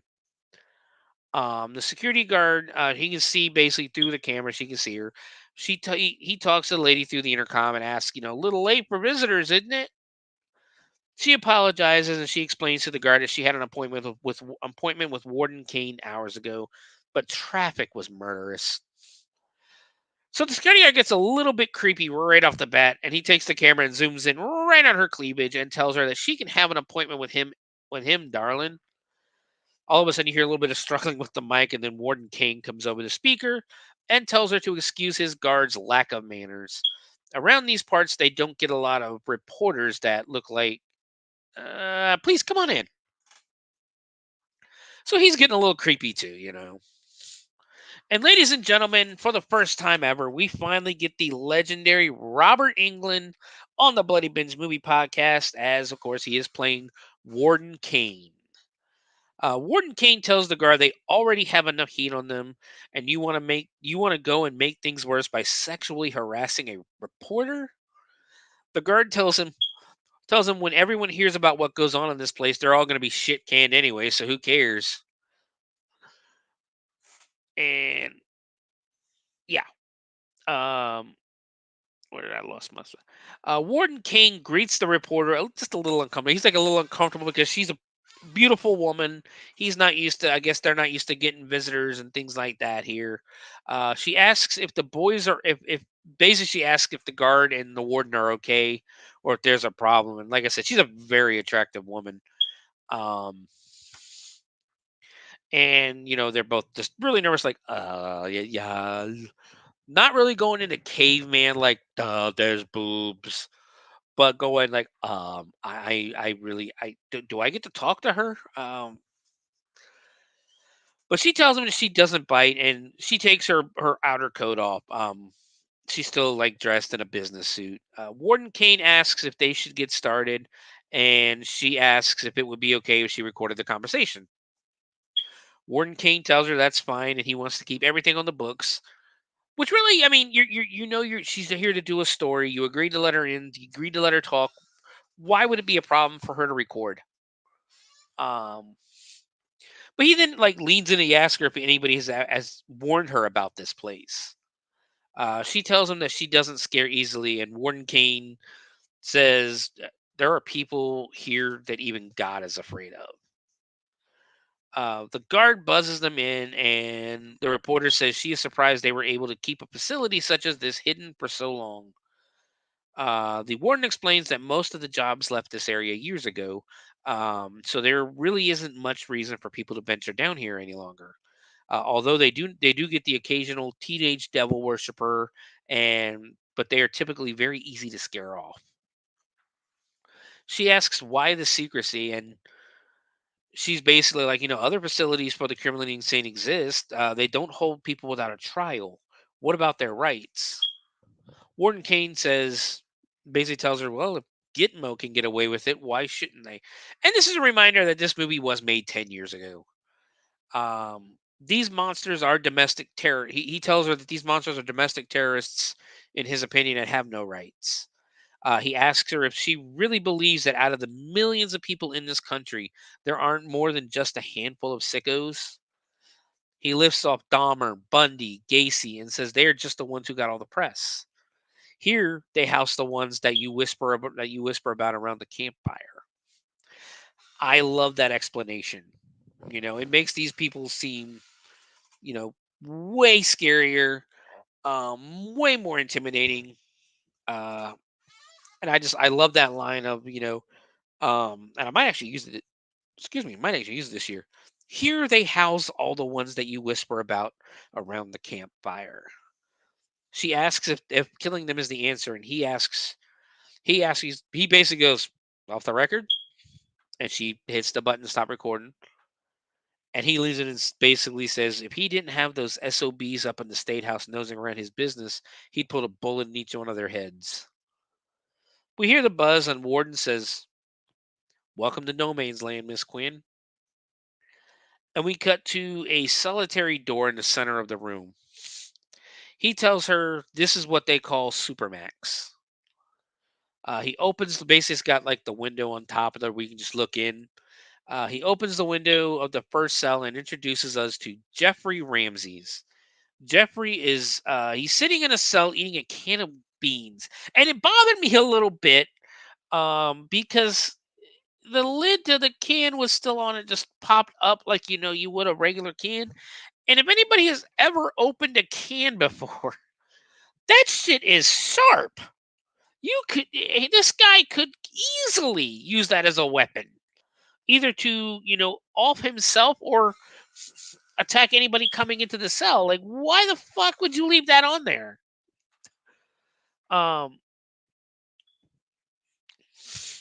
Jeffrey is affectionately called the Animal the Cannibal. And this is Bob Rooney, the guy you see right in the center of your screen as my avatar this week. He is affectionately called Animal the Cannibal. Jeffrey's left eye, as you can see in the picture, it's somewhat shut, and he has a scar over it. Warden Kane tells her that she's probably heard the rumor of the famous chef whose flank steak was to die for. We get a flashback of Jeffrey cooking in a restaurant, tasting the food, all what a chef would do. And it turns out that he was serving customers to customers. And then it shows him up like chopping up some fingers and putting it in a soup. The scar is from the one meal who fought back. And we do the flashback thing again, and there's this woman who's basically strapped to a stainless steel butcher's table with cellophane. Like she's just cellophane just wrapped around her about 1,000 times. And Jeffrey is standing over her, and he's sharpening his knives. He decides to put those down and grab a meat cleaver. The meat cleaver is the one with the handle and the big like rectangle fucking knife. Like it's one of the scarier ones. And when he goes for it, the woman breaks the cellophane, grabs a fork, and stabs Jeffrey in the eye. Like stabs the animal in the eye with the fork. That created the scar. We cut back, and Warden Kane says his board of directors from the restaurant chain decided it might be bad for business if people found out that they were serving people, other customers on their menu. So they arranged for the animal to come here and disappear. 1 second, guys.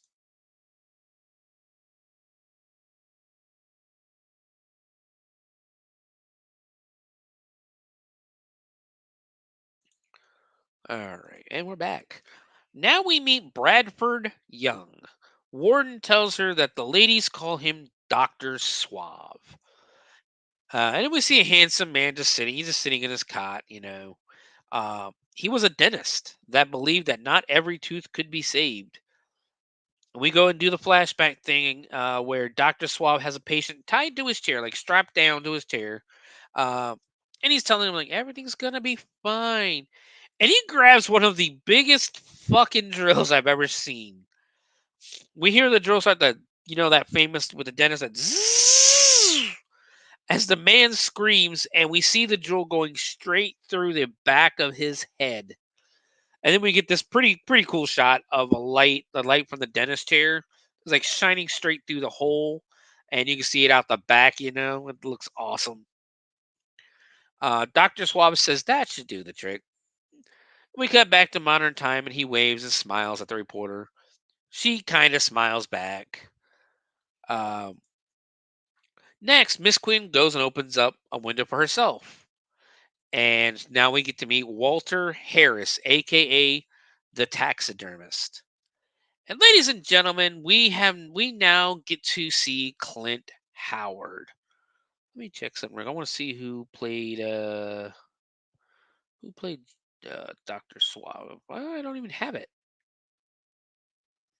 Huh. That's weird. They don't have who played Dr. Suave.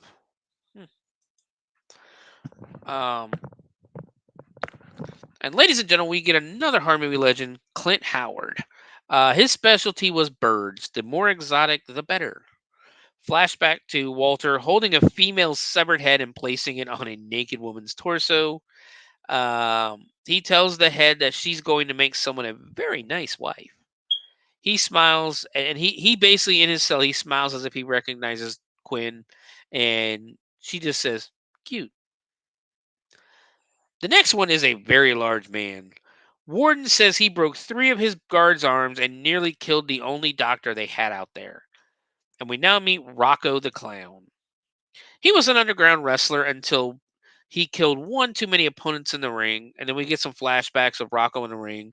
The first person we see him wrestling, he basically puts his head on the bottom rope and fucking snaps his neck. And then in the next one, he just punches a guy and his fucking head goes flying into the crowd and lands on a woman's lap. And I thought that was hilarious. Warden Kane said they spun it by saying he retired so he could go away undefeated. And finally, we get to our last psychopath, Manuel Dyer, a.k.a., or he prefers Manny the Prophet. But since he's batshit crazy, they just call him Mental Manny. Manny is sitting in the dark with just a small patch of light coming through a hole in the ceiling. And behind him are some crudely drawn pictures.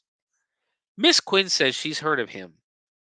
He's responsible for the largest mass suicide in history. They tried to cover it up as a giant building fire. Warden Kane just goes, yeah, right. Yeah, a building fire that nobody tried to escape from. And then while they are talking, Manny leads forward, and it's pretty fucking creepy. The smile he gets on his face, like it's pretty creepy. We cut to the flashback of a group of people chanting, "We give ourselves to you, O Lord. Ash to ash, we join you again." Manny tells the group that Jesus came to him and said, "This is the way to sit beside God. Burn away our sins, O Lord." Manny strikes a match and basically sets a young woman on fire. Manny keeps staring and causes Miss Quinn, and basically his staring causes Miss Quinn to faint. She asks to take a break from these awful men. So of course, they lead her out. The warden takes her to his office and hands her a glass of water. She apologizes and says she just got overwhelmed. Warden says it's an understandable response. She shouldn't feel ashamed. She removes her jacket, and the warden's to basically now she's just in like a white shirt, and the warden's like, he's almost to that boobs level, but he's not there yet. He asks her if she really thinks it's wise to divulge to the entire world who or what they imprison here. She tells him that all inmates in the system should be accounted for and that they're still human beings. He asks her if she's seen anything remotely human in there. She stands up and basically starts sexy walking over to him around his desk. And she's like, and she basically says, it must be horrible to be working with such depraved individuals. Robert Englund or Warden Kane goes, well, it's a dirty job, but someone has to do it. She walks around the desk and she sits on the warden's lap, like she straddles him. She tells him that she has a fetish for men in bow ties. The warden is now breathing heavy as she leans in and starts basically kissing him on his. She kisses him on the lips, on the cheek, his neck, all that good stuff. And then she just gets up and walks away. And Warden Kane just basically goes, "You were quite the tease, Miss Quinn." As her back is turned to him, she pulls out this small ring of almost like barbed wire from her cleavage, and takes a random bar off of her purse. She walks back around. She stands behind the warden, kisses him on the forehead, and then takes the barbed wire, wraps it around his neck, and pulls. And immediately, blood starts spraying everywhere from his neck. And she calls him sugar and asks if it was too tight, as the warden basically gets strangled to death at his desk. Hello, hello, welcome.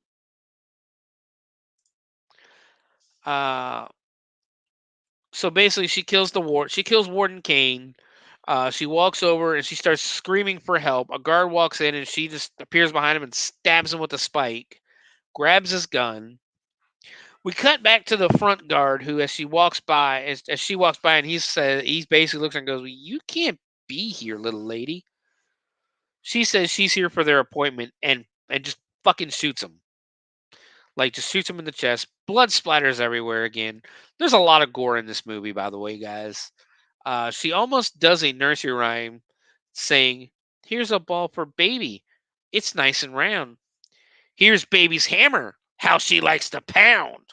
And she just starts basically beating the shit out of him with his own nightstick, bashing his head in. Man's already dead. She takes off her wig and pushes buttons to release, and basically starts releasing all the prisoners. Meanwhile, she starts applying some white makeup and finally uses the guard's blood to dot her nose red. And she somehow looks hotter as a clown. She looks up and basically says, "Daddy," as Manny the Prophet walks in. He asks how his little doll face is, and she says, "Never better." They hug, and the guard she just bashed his brains in. Twitches, and they all escape the mental facility. Cue the opening credits. That is a great way to set up and tell the backstory of the psychos in a quick way. So you get the background, you get the background of all the psychos, what their strengths are, what their more than likely their weaknesses are. And we cut now to the inside of a police car as it pulls up to a crime scene, and you get this first person kind of point of view, as we meet Deputy Doyle, Ben Begley. So he looks in the camera and he says that the victim was found about an hour ago by the cleaning staff. And he tells the sheriff that it's pretty gruesome in there. And he goes into this wild ass story about how she was forced into the room by two attackers. They beat the shit out of her, bashed her head in with a wine bottle. And then we turn around and we meet, and he's like basically like flailing around, being all animated and shit as he's doing it. And then we meet Sheriff Kate. And the first thing she does is ask her. She basically asks the deputy to please dismount the body. She reminds him that he just contaminated the entire murder scene and asks if he's holding the potential murder weapon without gloves. And he's holding the wine bottle in his hands. She now says, guess who's our prime suspect now when we run the fingerprints for that? She goes on to say it was one attacker, no forced entry, and no sign of anything missing, so it wasn't a robbery. The victim came in to enjoy a glass of wine when the attacker, who was hiding in the bathroom the entire time, grabs the bottle of wine and hits the girl over the head. She's dazed, puts up a fight before the attacker slits her throat. Sheriff Kate moves the woman's hair, and she acts like she knows her, but instead she's supposed to be getting sick, I guess. She asks Deputy Doyle if they have a name, and he says, "Well, she doesn't have an ID." She then asks if anybody checked with the hotel manager, and Deputy Doyle's like, "Oh, yeah, I probably should have done that." And the scene ends with the sheriff just basically looking down, going, "I hate Halloween." We now cut to a guy. He's standing outside of a building, almost like he's eating his lunch, with a brown coat and a fedora on. He walks around a bit and just basically starts lecturing himself. This is Morgan. He's lecturing himself. He wants to ask this girl out, but he's afraid to. Um, he's kind of a sad sack a little bit to a point. He's psyching himself up about asking the girl out, and in the background, we just basically. It's obvious there is a couple having sex in the background, like in the building behind him.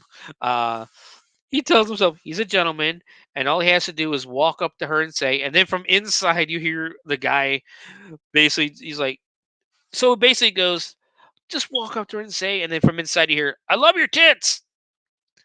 He's like, what? No, that's not what I was. He then tries it again. He's like, okay, uh, walk up to her, walk up to her and say, and then the female basically who's getting it inside yells, lick them, lick my tits. And he just goes, really? Like, okay, walk up to her and tell her. And then the guy basically inside goes, you make my dick so hard. Morgan decides right there, yeah, I can't do this. No, I just can't. The scene was actually very funny because, like, it was perfect timing where he just goes, walk up to her and say, I love your tits. um, Morgan walks inside the building, and then where a woman dressed as Marilyn Monroe comes out, and he just looks at her and she goes, don't be jealous. And then a guy walks out behind her, and Morgan just looks at him and says, "Storage closet, really?" Yeah. We cut, and then we cut basically to inside of a diner. It's a diner basically. We cut inside, and there's a woman in a bumblebee costume who hands him a plate and says, "Your favorite customer awaits."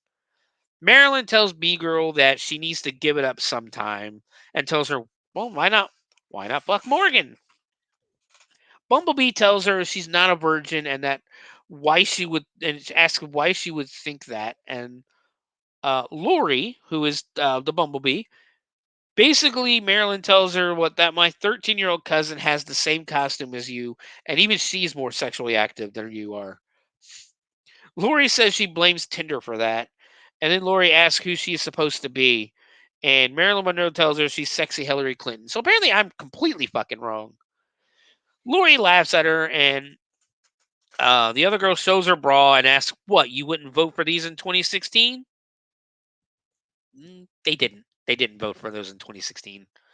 And then we now learn that Marilyn or Hillary Clinton is named Christina. Um, so then we go back to Morgan, who is bringing this old man some food.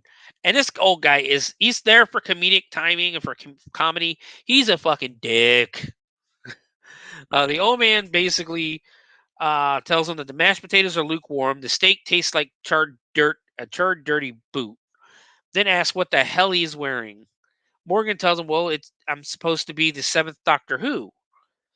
And then the old man and Morgan, they basically do a short who's on first type joke, Doctor Who? Well, that's what I'm asking you. What Doctor Who? What Doctor are you? Well, I'm Doctor Who. So it's like, ha ha ha ha ha ha. they go on for just a couple of seconds, and basically, we learn the old man's name is Charlie, and he just looks at Morgan and goes, "All right, now you're just being a smartass." Morgan tells him he's just gonna go get him another steak. Uh, in the kitchen, we see the cook who's dressed as he's dressed as what's the best way to put it? As Danny Trio in Machete. In Machete, if you've ever seen the movie Machete, um, the guy from the closet, from earlier from the closet, tells him he looks like Pedro from Napoleon Dynamite, and Machete asks who he's supposed to be, and he tells him, "I'm dressed like a real life superhero, me." He asked Morgan to be sold the game last week, and so now basically we now have the nerd, the stoner, the jock, the slut, and of course the final girl all in one scene. The jock asks Morgan who he's supposed if he's supposed to be Sherlock Holmes, and then the microwave goes off, and Morgan takes Charlie's food out, and he goes, "Oh, I got a peace offering. We need a Charlie special." So they almost do the thing. I don't know if you've ever seen the movie Waiting. They almost do that thing where they all basically just all three of them walk up to the plate and purse their lips as if they're basically going to spit on the food. Um, and Morgan brings the Charlie his quote unquote new food. And he tells Morgan that Jesus came back from the dead quicker than this plate came back. Uh, and then we get this gross, like, close up scene of Charlie eating spit, which is really fucking gross. I can't stand scenes like that. I just, Morgan goes to the counter where Lori asks if they really need 5 people to wait on Charlie. Morgan says no, but Christina shushes them and turns up the news. And on the news, they are talking about the opening night of the Macon County Funhouse, a haunted attraction that has caused some controversy over the past few weeks, drawing from local urban legends. One maze is actually based on Manuel Dyer's mass suicide 10 years ago. Is this in poor taste or just some spooky fun? Either way, they open tonight at 9 p.m. The Jot walks in, basically just shuts the TV off and says, "It's just a bunch of right wing nuts trying to ruin their Halloween fun." Lori says if these are all based on real crimes, they could have families around here. Then Christina mocks her, asking what if the ghosts of the cult start lurking in the halls. Now Christina really wants to go now. And Lori says she's taking out the trash. Christina says, "Fine, we won't go," and that Lori and Morgan can just hang out together alone. Lori looks a bit irritated by that, and Morgan's like, well, I'm if you want to do, I'm down to hang out. But if you want to, I'll do it." It's very awkward. Imagine you're asking a girl out for the first time. That's about how awkward it is. And these are grown ass people. So yeah. So Lori walks away giggling about it, and Christina just looks at Morgan and says, "I just lost my boner." Jason, who is the jock, tells him that at this rate he won't get a handsy until he's 87. And Morgan tells him, "Yeah, well, you're going to have herpes for the 87th time." And he tells Christina, "Yeah, Jason has herpes." Jason goes, "You can only get it once." She looks at me, and Christina looks at him, and Jason just goes, "I don't have herpes."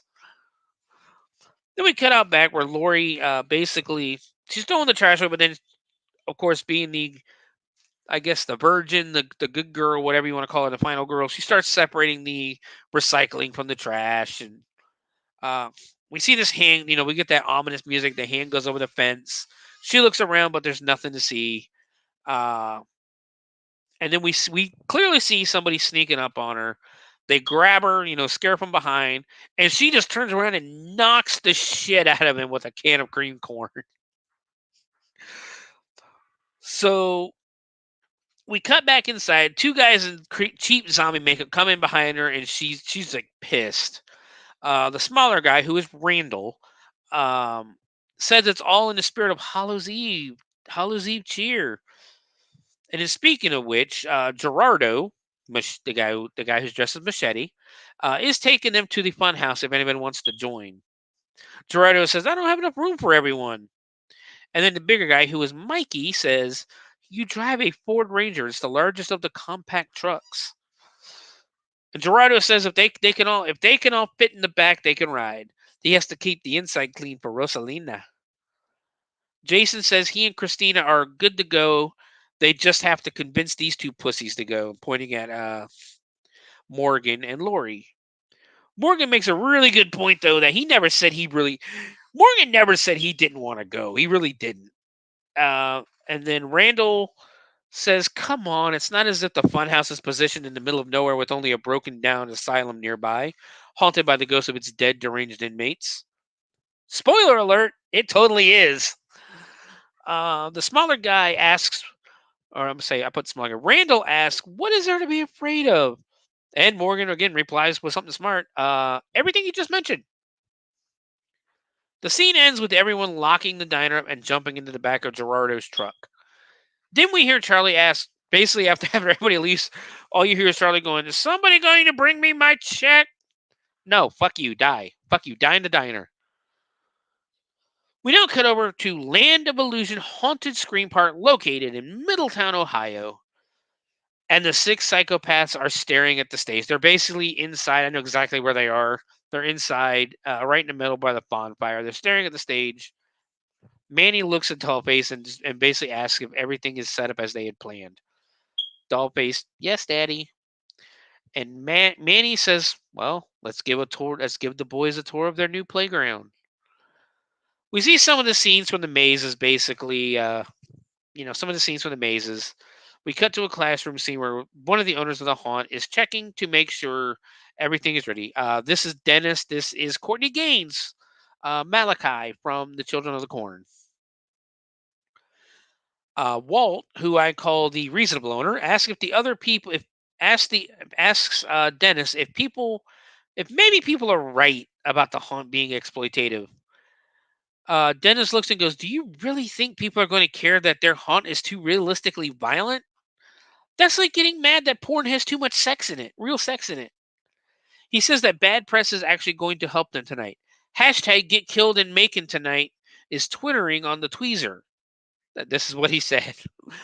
Who cares if someone's feelings get hurt? Walt asks what about the electric fence? And then asshole Dennis just says, I don't want any punk kids trying to sneak in. Pay or don't play. Walt goes to fix one of the props and almost looks as if he's about to kiss it. He's like he's about to kiss this dead prop. And basically the animatronic goes off and scares the shit out of him. And Dennis says, it's good to see the animatronic still work. Hope you didn't shit your pants. You still have 7.5 hours left on the clock. Now we cut outside where the owners are basically, they smell weed coming from somewhere. And if you ever worked in a haunted house, you're going to smell weed. There's going to be weed. We cut over into basically a group of actors doing what scare actors do, and they're smoking weed.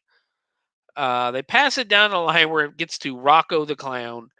And he just throws it on the ground, and the clown who handed it to him basically goes, hey, that was some expensive shit. Rocco pulls him close and looks over the makeup. And it shows the actors.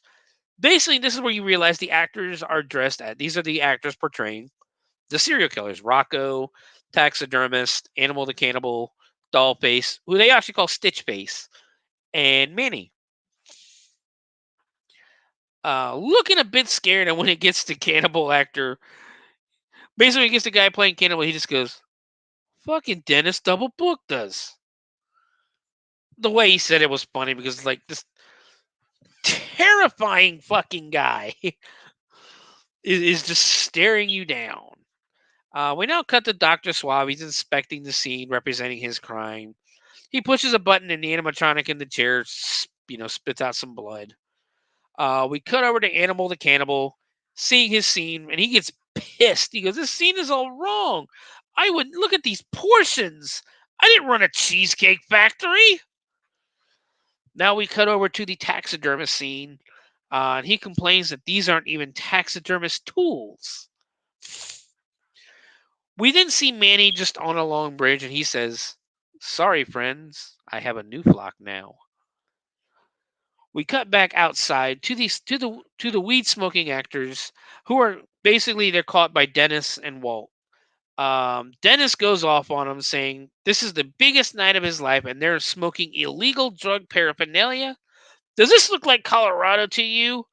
And my note was, yeah, wait 9 years, buddy. The actors start laughing at him and the clown says, nobody's going to get arrested. It's practically legal everywhere. Let me say in Ohio for the longest time, the district attorney of Ohio flat out said, or the attorney general of Ohio flat out said he was not going to prosecute anybody for small amounts of weed. So technically it's been legal here for years. It's just officially legal now. We then hear Manny come up with a PA system, and Dennis tells Walt to handle this, as he's basically going to see who's fucking with his mic. Walt just looks at him and goes, fuck it, let me have a hit. We cut to Manny, who is sitting at a microphone over the PA system. He goes, my fellow maniacs, all we wanted was our grim art to be seen by the world. But they shunned us, locked us away, and now they have the gall to profit off what they fear. We see Dollface. She's sitting in the classroom, seen with some knives, as the fake Dollface walks in. Fake Dollface gets in her face and says she doesn't know what Dennis told her, but she's the Stitch-Face killer tonight. And your makeup looks terrible. And basically, Dollface just smiles at her. Manny says, I'm giving you a second chance to go down in history as the most deranged sons and daughters of bitches this world has ever seen. We cut to Dr. Swab, who is basically, he already has the actor who was playing him and is already working drilling him now. We didn't cut to the taxidermist about to kill and dismember, basically, the actor who was portraying him. Manny says, no one will ever forget our names. We will be the fuel to their nightmares forever. The taxidermist just tells his victim, I think I'm going to put you in the Heisman pose. We cut up to the 3D clown section with the clown actor. The clown actor is looking for Rocco. Rocco basically, tries to get in his face. Rocco, again, a giant human being, just grabs him by the fucking head in the iron claw. If you're not a wrestling fan, the iron claw is when you take your hand and just put it on someone's forehead and squeeze. And basically, he just rips his whole fucking face off. It is gnarly. It is awesome to watch. It is a great effects. And a great kill. It's probably one of my favorite kills from the movie. Manny goes on to say, so tonight, we're going to play a little game. And that's when Dennis walks in and asks him, what the hell do you think you're doing, Daniel Day-Lewis? This PA system is for announcements and emergency. Oh, hey, I didn't hire you. Who the hell are you? Manny tells him, you don't know me, but I'm pretty sure you know her. And basically, he turns a picture to him and shows him a picture of Dennis with a woman. And Dennis basically looks and goes, Eileen? And Dennis basically goes, if you're her ex or something, it didn't mean anything. We were just fuck buddies. And Manny just looks and goes, well, that's not a very nice way to talk about my daughter. Dennis gets very nervous. He's like, But of course, Dennis has a fucking ego, so he runs his mouth anyway, telling Manny that, well, you probably don't feel good about the fact that you couldn't keep your daughter off the pole. That girl's got issues. But this is a big night for me, and I built this place from the ground up. Manny tells Dennis that your ego is astounding. Manny then asks if he thinks all of this was his idea. And Dennis says, damn straight. Manny says his little Eileen and him were planning this for quite some time.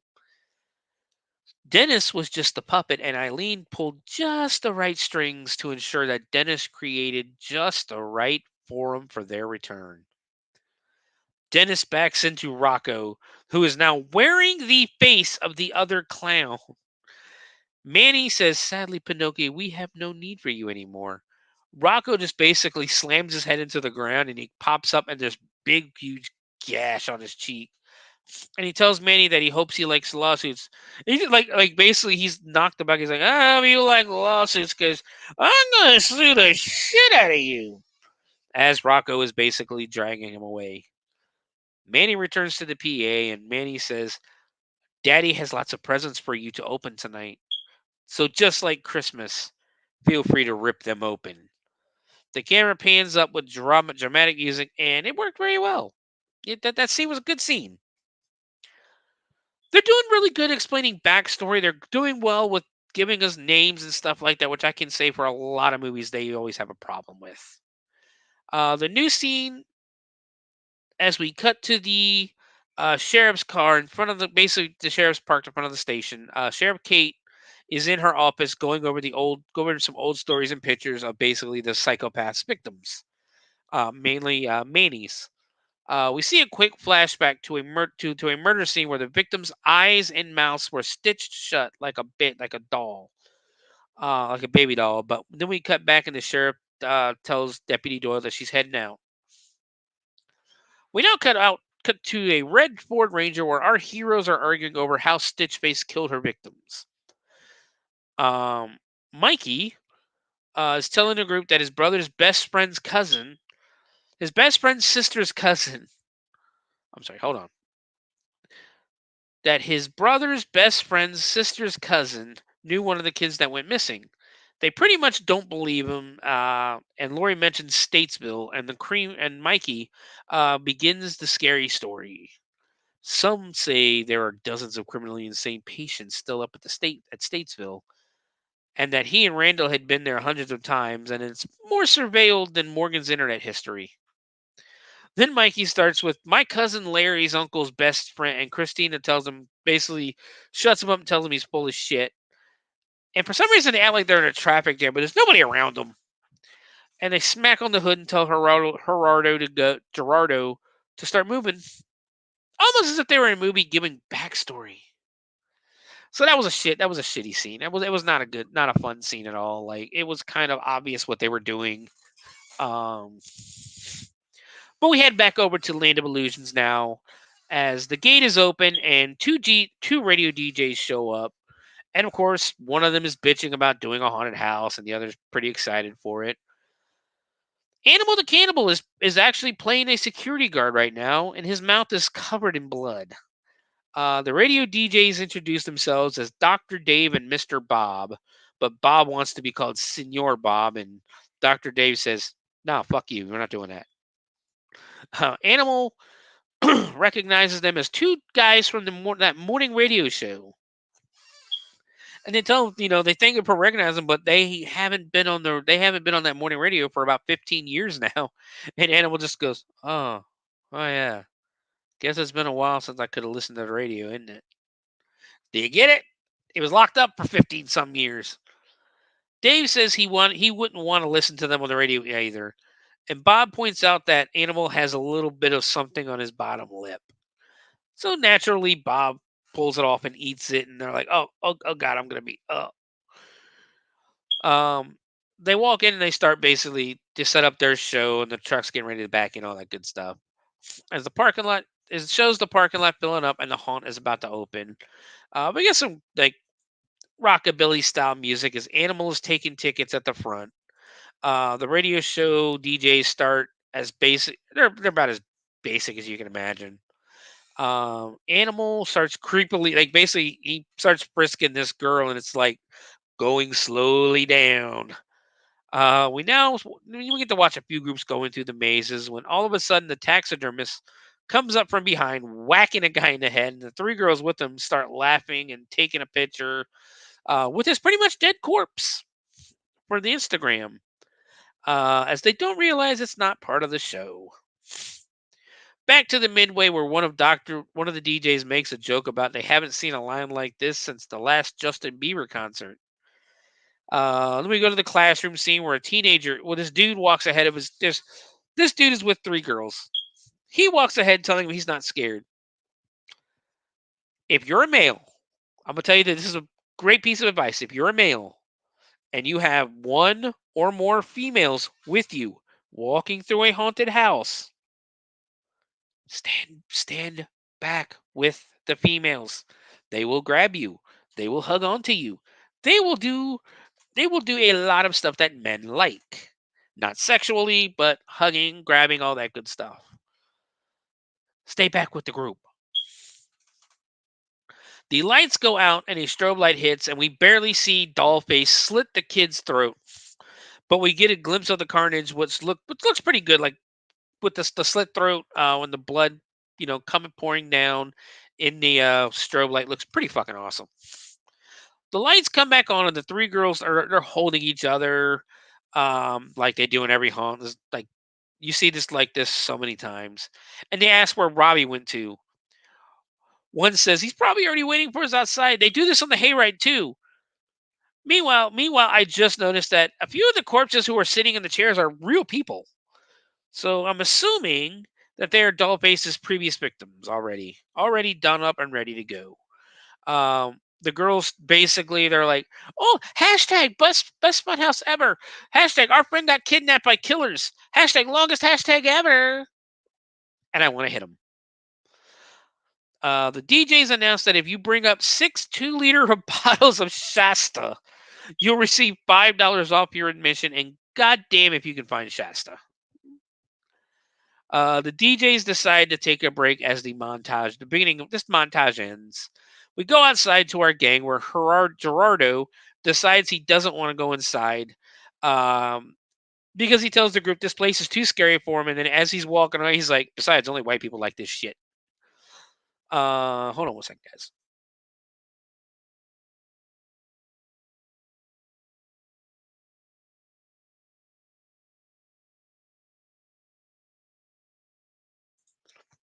But yeah, no, Gerardo says only white people like this shit, which technically isn't true because Jason's black and Christina's Asian. So yeah. But Christina asks the obvious question about how they're going to get home, and I have a feeling it won't actually matter by the end of the night. Morgan points out that, oh my God, there really is a lot of white people here in the line.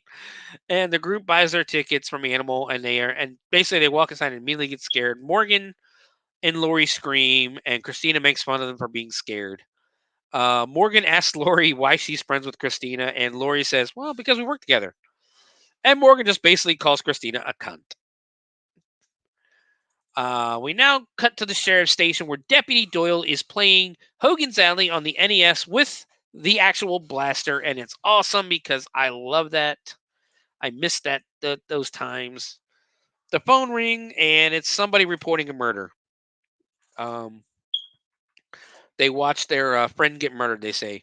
Doyle starts panicking and starts writing stuff down on a notepad, and he asks where the murder happened, and the caller says the Macon County Funhouse. He asks if the caller got a good look at the killer, and the caller says, yeah, she looked like your mom last night. Deputy Doyle says, well, that doesn't make sense. And the caller drops a classic, that's what she said, on him, and where Deputy Doyle is like, well, that makes even less sense than what you said before. And he basically tells the caller that, hey, this line is for police emergencies only, and that we have caller ID, and I'll trace it. Come arrest your butt. The caller makes fun of him, basically the caller just goes, well, who talks like that? He doesn't. The law is who talks like that, and I'm the law. It's just a silly scene to set up, what'll probably be another scene where Deputy Doyle doesn't take the caller seriously. We go back to the haunt and the clown, and we're in the clown's maze. Our crew has arrived at a vortex tunnel. A vortex tunnel is the tunnel you walk through where like the ground is stationary, but the there's a spinning loop kind of like loop vortex type thing, and when you're walking through, if you actually look straight ahead, you'll see that the room starts turning upside down. And then we see the clown who had his face ripped off appears without his shirt on or anything at the end of the tunnel and starts begging him for help. Rocco appears behind him and just snaps his fucking neck right in front of the group. Jason and Christina start laughing, and Jason tells them they need better actors because the dead guy was a terrible actor. We now cut over to Dr. Suave scene as there are numerous dead bodies in chairs. Morgan says this says he thinks one of them is going to pop up, and Dr. Swab comes around the corner laughing as there is another victim in his chair. Swab goes over and just starts drilling the victim in the chair, and Jason breaks one of the major. This pissed me off a little bit because Jason breaks one of the major rules of haunts and whips out his phone to record. That is a no-no. We do not do that in haunted houses. We do not record. We do not take our phone out at all in a haunted house. We then cut to Jason's phone. Basically, we do a cut from there, and it basically stays in Jason's phone and like kind of fades out and fades back in to the taxidermist ripping a guy's guts out. And Mikey goes and grabs some of the guy's guts. They walk to the next scene, and Mikey just kind of like lays it on Morgan's shoulder. He's like, "Ah, ew, it feels so real." Mikey says it's probably pig intestine, as it's what they used in Day of the Dead. And he's not wrong. They did use pig intestines in Day of the Dead. They keep walking through the haunt as they enter the school area. Jason is basically feeling up Christina the entire way through. As Mikey and Randall look in the window to the classroom scene, where the original Stitch base slams against the glass in a jump scare. She's basically doing a jump scare, and she's begging for them to help her. Dollface grabs her from behind and slits her throat right in front of the glass. The blood in this, like I said, the blood in the strobe light looks amazing. And they keep walking, and Jason basically just goes, "Yeah, Dollface is that." Looks at Dollface and goes, "Man, she is fucking hot." And she is. She is kind of hot. They finish the haunt, and Christina grabs Jason and says she needs to find a bathroom. And Lori just looks and goes, "Well, that's subtle." Christina responds like, "Oh, was that too subtle for your virgin ears? We're going to go fuck." And she tells the group to go find a funnel cake or something. Morgan and Randall, who are already smoking weed, basically go, "Oh yeah, funnel cake sounds great." And they leave, and now Morgan and Lori are alone together.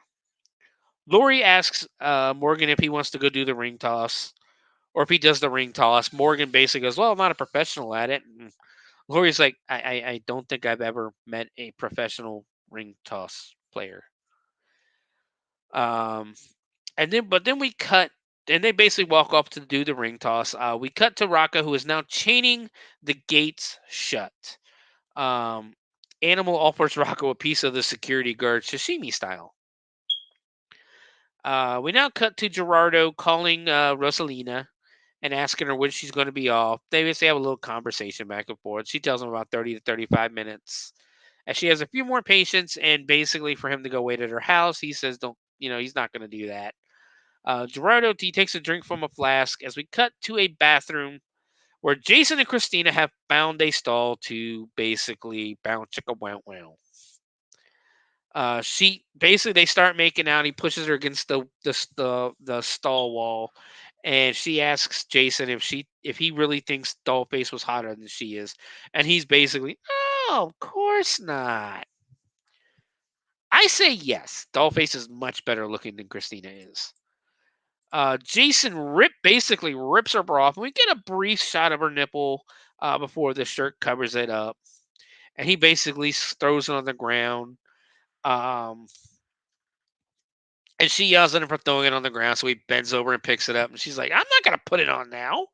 And he just tosses it over the stall, where we see a set of boots step down off the toilet, and Dollface is in the stall next to them.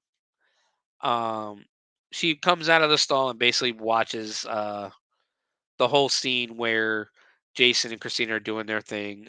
We get a full-on view. We finally get a full-on view of Christina's breast for a second. You don't really get much nudity in here. Jason is basically supposed to be going down on her, and she tells him how much he sucks at it, and they start doing their thing. They start banging in the bathroom, essentially. He's telling her to tell him he's a superhero, and she wants him to call her Mr. President. It's a very funny sex. It's just a montage, and as at one point Jason gets a cramp, and they have to do it doggy style, and Dollface is watching the entire time. We cut back to the sheriff's office where Deputy Doyle is keeping himself busy playing with a Halloween toy.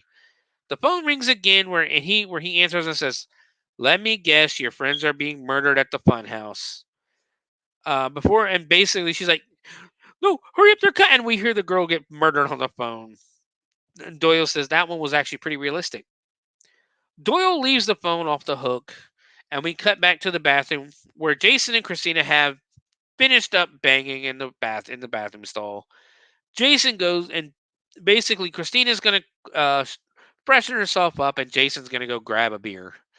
Um, we cut to Morgan and Lori, where Morgan asks if Lori thinks that Jason and Christina can ever have sex that's not in public.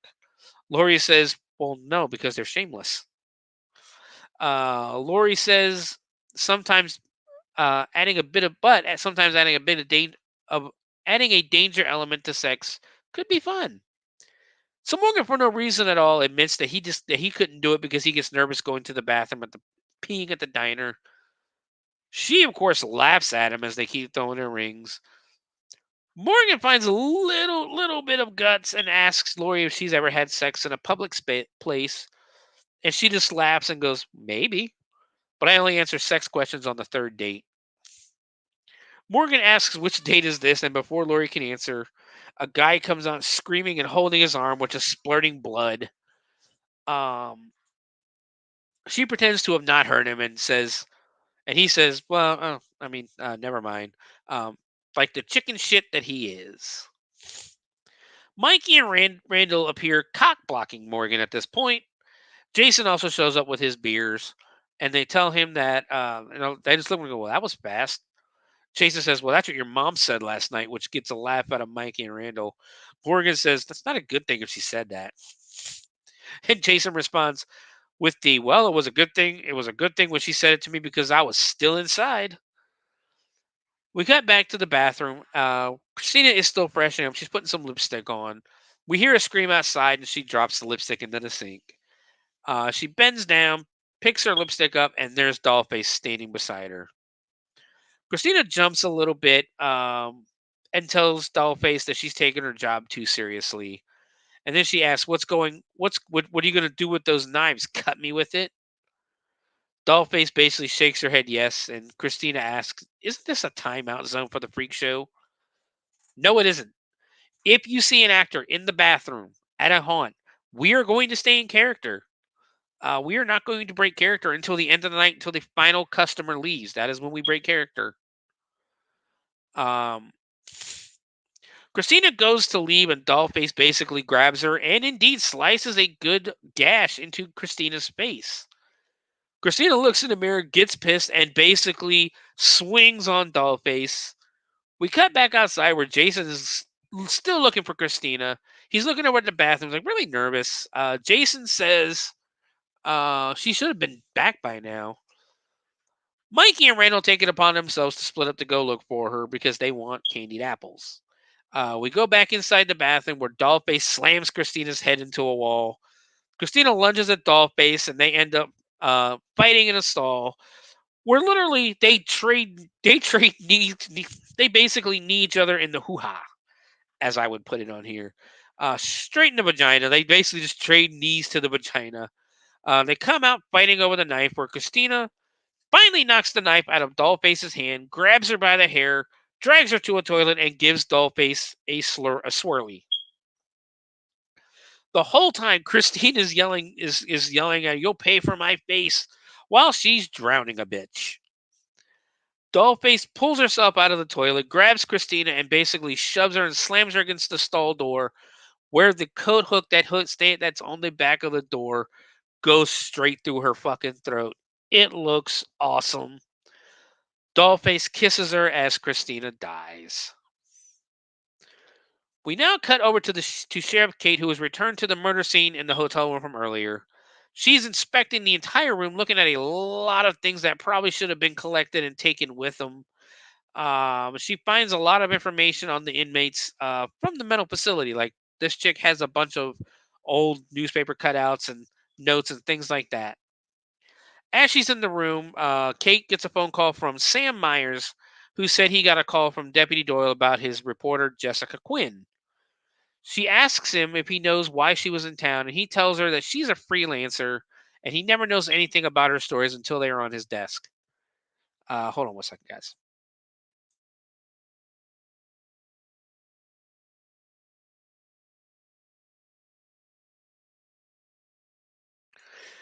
It's one of the downsides of doing a podcast by myself. I don't have anybody to talk while I take a sip of drink. He says that before she left, she was saying something about an asylum near their town. He asks if everything is okay, so obviously he doesn't know that she's dead, and Kate just thanks him for his help and that they'll be in touch. So now my concern is they haven't even called this poor girl's family to tell them, hey, your daughter, your wife, your child, your friends, yeah, she's dead. She got murdered. Kate calls Doyle and it just goes to voicemail. So we just cut back to the group who see Dollface dragging Christina's body through the midway. Jason goes running as Morgan and Lori follow him, and they follow Dollface through the haunt, and Morgan gets separated from everyone, like the chicken shit he is. He ends up in a room with like a strobe light and all that good stuff. Lori basically comes back and grabs him. It's more or less to show what a big chicken shit that Morgan is. They find Lori in the classroom scene with a dunce hat on. And now they realize that she's dead, and from behind they hear a muffled groan. One of the stitched up bodies starts to move, and the fucking stitches break as she opens her mouth to scream, and it looks pretty gnarly. And she ends up getting a knife to the back thrown by Dollface. Jason goes to fight Dollface, but Morgan and Lori stop him, and they pull him out of the room. And Dollface just says, "No talking in class." While running away, they run past Mikey and Randall and ask what the hell they've been doing, and they're both chomping on apples as they say, "Well, we're looking for Christina."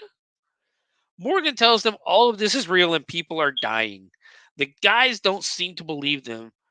However, Rocco appears behind them, and Morgan is the smart one, and he says, "No, maybe a good time to run." Randall starts to approach Rocco for some reason, saying he always thought the fear of clowns was just a subverting what used to be a happy childhood memory. Although this clown is pretty fucking. And Rocco snatches his ass up, slams him to the ground, instantly killing Randall. Everyone else goes running for their lives. We cut back to the sheriff's office where Kate is asking Doyle why he isn't answering his phone, and Doyle shows his phone is in a jar of rice because of a coffee disaster. She asks why the station line is off the hook, and he tells her about the pranks. She tells him to gear up because they're going to Statesville. We cut back to the group who are now running for their lives, and Mikey trips and fucks his leg up somehow. Lori goes back to try to help him, but Rocco has grabbed a mallet and slams it down on Mikey's head, which is conveniently placed on the test of strength game. The bell dings, Rocco wins a prize, and Mikey is dead. Then they show Mikey. We see Mikey's head, and it's like split in half. And it looks awesome. Jason goes to climb the fence, but Morgan pulls him down, telling him it's electric. Morgan slides his yellow ass underneath the gate as Rocco shows up. Jason goes to fight him. He's basically taking swings, and it's not affecting Rocco whatsoever. Rocco just grabs Jason and slams his face into the fence.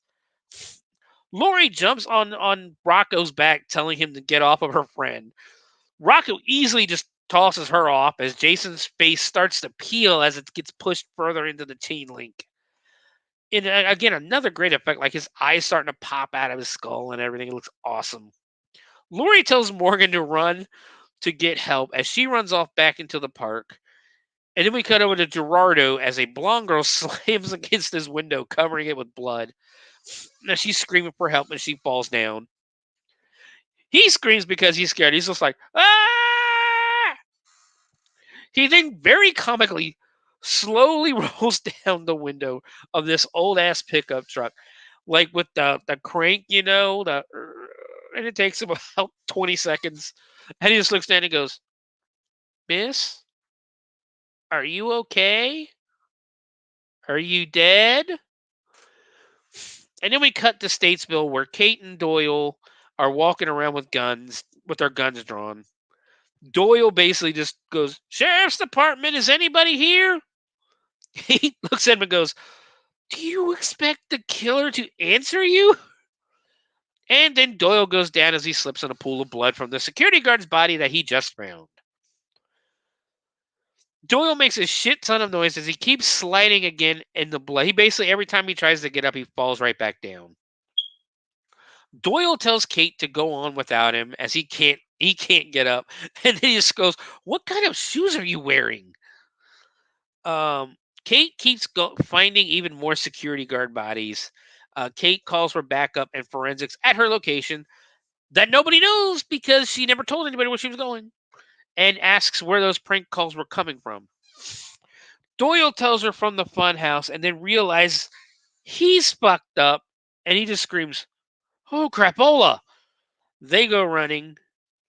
Meanwhile, back at the funhouse, Lori is still running through the mazes trying to escape Rocco. Morgan is crawling through the brush like the pussy he is as Kate and Doyle arrive. Doyle pulls his gun, tells him to freeze, and accidentally shoots, grazing Morgan. Doyle tells him to put his hands up, and Morgan says, "I can't raise my right arm on account of you just shot it." Kate yells at Doyle, asking if she told him to take the shot, and tells Morgan that she takes it he's not one of the bad guys. Morgan goes, "Oh, you mean the deranged serial killers who are pretending to be haunted house characters and killing everybody?" "No, I just came from there, but I didn't know it was more dangerous out here." Kate goes to take a look at the wound as Doyle basically apologizes. He goes, "But I did yell at you from the car, but you kept running at me." And Morgan just goes, "Oh, I'm sorry. I didn't even have a weapon. What are you, threatened by my awkward running skills?" Kate says he barely grazed him. Kate asks how many killers are there. Morgan tells her 5 or 6, which doesn't really make sense because Morgan only encountered 2 of them. And then Kate, for no reason at all, hands Morgan a gun. And Doyle asks a very good question as to why they are going in there with Kate, Doyle, and this kid to take on 5 or 6 criminally insane serial killers with no backup. Then a car comes speeding up and all 3 draw their weapons on it. And we get some badass Mexican-style Western music as Gerardo gets out as Machete.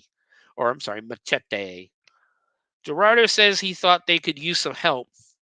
After all, Machete does the cutting. Doyle says he's confused and asks if that was the real Machete because he's never seen the actual films and says they're too violent for him. We cut inside the haunt. Again, this is when Doyle's starting to become one of my favorite characters because he's funny as hell. We cut inside the haunt as Lori is still running away from Rocco through the haunts. We hear some screaming as Dr. Swab is torturing another victim, and Lori basically appears behind him and smacks him with the helium tank as he's pulling teeth from the guy. And we learn the guy's Walt. It's Walt in the chair. He turns around and says he bets that she's got great teeth. Pushes her against the wall, and as he's like, he's inspecting, going, "Oh, someone's a teeth grinder." As he's doing this, the victim in the chair stabs Swab in the ear with Walt stabs Swab in the ear with a scalpel. Swab says one patient at a time and starts choking the guy in the chair. Lori does her patented jump on the killer's back move and gets tossed off. She grabs a metal tray and just slams it against the side of his head, pushing the scalpel all the way through his head and killing Dr. Swab. Lori then does her best 80s action movie impression, saying, "I always hated going to the dentist." She helps Walt up and they go to leave the maze. We now cut to Dr. Dave and Mr. Bob doing their show where Dave says, "Thankfully we get to watch the mayhem from the comfort and safety of our booth." And Bob says, "Don't be so sure of that because here's one of the maniacs right now." And it's Manny the Prophet making a very creepy face. Bob says says these guys take their jobs very seriously here because he's pretty creeped out by the weirdo Jesus here. And Manny proceeds basically just walk up and snap Bob's neck, killing him instantly. Everybody in the crowd cheers, thinking it's fake. Dave goes, "Uh-oh, everyone look. Everyone, it looks like Dr. Bob just got murdered, and it's about time." Dave tells Bob to cut it out because the joke's over. Manny takes Dave's mic, and Manny says, "Do you know what I hate more than stupid people?" And Dave just goes, "Velcro, Democrats." Manny says, "Fucking radio DJs." The crowd cheers, and Dave says, "Hey, watch what you're saying. We're live." Manny says, "Fuck" again, and Dave says, "Hey, what is wrong with you, bozo?" Manny says, "Pretty much everything," and fucking literally shoves the microphone down Dave's throat.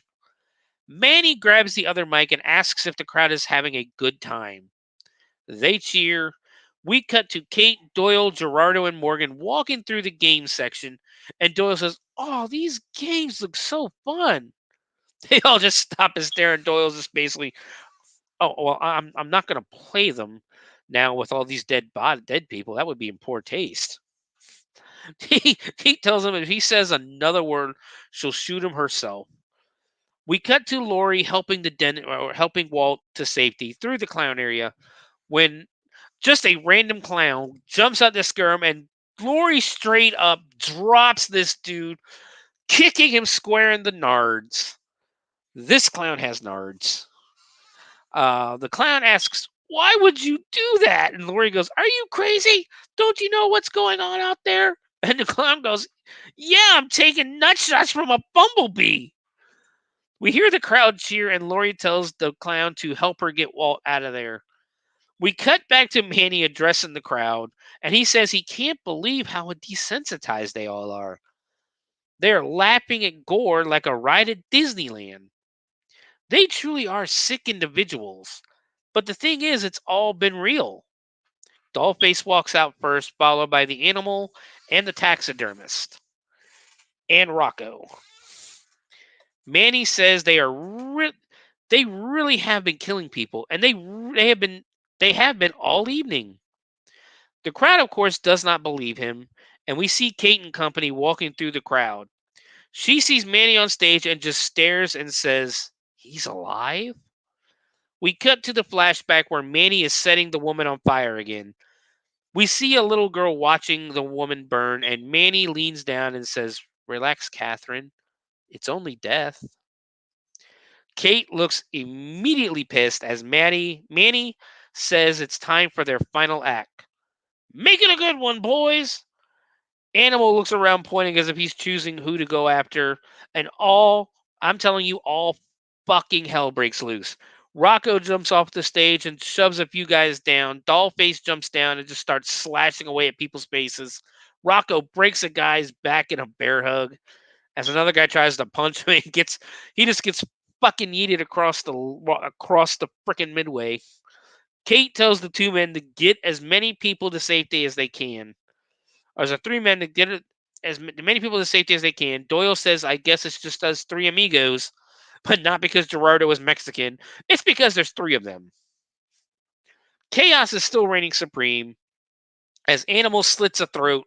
Taxidermist is wheeling a body and a wheelchair to his hair, and Rocco just rips a dude's head clean the fuck off. A bunch of bodies hit the floor as the slaughter continues.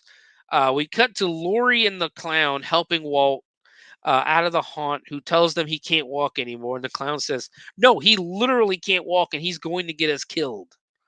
They go running away as more people come by screaming.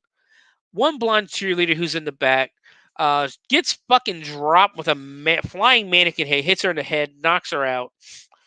Dollface basically mounts her and cuts her head off and just grabs both the severed head and the mannequin head and just dances a little jig over the body.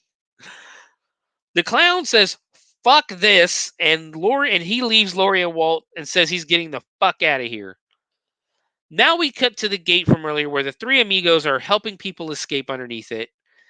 Let's just forget Doyle has a gun and could probably shoot the lock off it, though. I mean, we're just going to forget that one. Doyle tells them help is on the way and to basically head to the main road. All of a sudden, Rocco appears with the hammer from earlier, And Doyle just screams, "Clown!" Doyle pulls out his gun and says, "No way you live. No way." He starts shooting at Rocco and misses until he runs out of bullets. Morgan just looks at Dave and goes, "You are so bad at this." Morgan aims his gun at Rocco, and Lori picks this time to show up with Walt. And she screams, "Morgan!" Morgan turns and just fucking shoots and kills Walt. He just turns and goes, "Huh?" Bang! Walt's now dead. Rocco has finally reached him and drops Doyle with the hammer shot. Just as Rocco is about to go for the kill swing, Gerardo stabs him in the back. Rocco drops his mallet and turns to look at Gerardo, who is now holding a meat tenderizer. Doyle makes the scene again as he yells, "Not dead, not dead, not dead, still alive, go, go, go, go." And now we get Machete versus Rocco, except Gerardo runs away with the group, and which again made me laugh. We now follow the group with Doyle still aiming his empty gun around for some reason. I'm assuming he reloaded it. They're now on what we know as the Middletown Trail here in Ohio, where they meet up with the taxidermist. Doyle aims his gun at the taxidermist and says, "Officer," and the taxidermist basically goes, "Officer, he was my friend. The maniacs got him. I just wanted to dress him properly. I know this looks bad, but they gave me inferior tools." And they're all just staring at him, and Lori looks at Doyle and goes, "Deputy, you can shoot him." So Doyle just drops him with 5 fucking bullets. And Doyle starts throwing up. Doyle says, like, "Oh, there was so much blood. There was so much more blood than I expected." And that he had never shot a man before, which is not true, as he shot Morgan. We now cut to Kate, who is slowly making her way through another haunt, obviously looking for Manny. We cut back to Doyle, who is still recovering from shooting the taxidermist. And Lori takes the lead and says there's still plenty of people out there who need their help. They can selfishly save themselves, or they can fight back. Doyle says she took the words right out of his mouth. Doyle asks what psychos they have left, and Morgan says they have the creepy clown dude. Lori says psycho Stitch bitch. Gerardo says Tubby Chef, and Doyle says Jesus Manson. Doyle tells Lori to gather a group and go after Stitch Girl. Machete and Doctor Who go after Tubby Chef, and Doyle's going after Jesus Manson. Morgan asks, "Well, what about Scary Clown Dude?" And Doyle just says, "Nah, let's just hope none of us run into him." And they all agree, and they go to split up, and Morgan grabs Lori and finally grows a set of balls and kisses her. He tells her he really wants that third date, so let's try not to die. She agrees, and they run off. They see Animal go running by, and Gerardo and Morgan go chasing after him. We cut to the midway where people are still running around. Murder's still going on. Manny saying, "I can't believe how many of you let us kill you here tonight." Kate appears from behind and grabs Manny and puts it by the neck and puts a gun to his head. He laughs and says they finally have a challenger.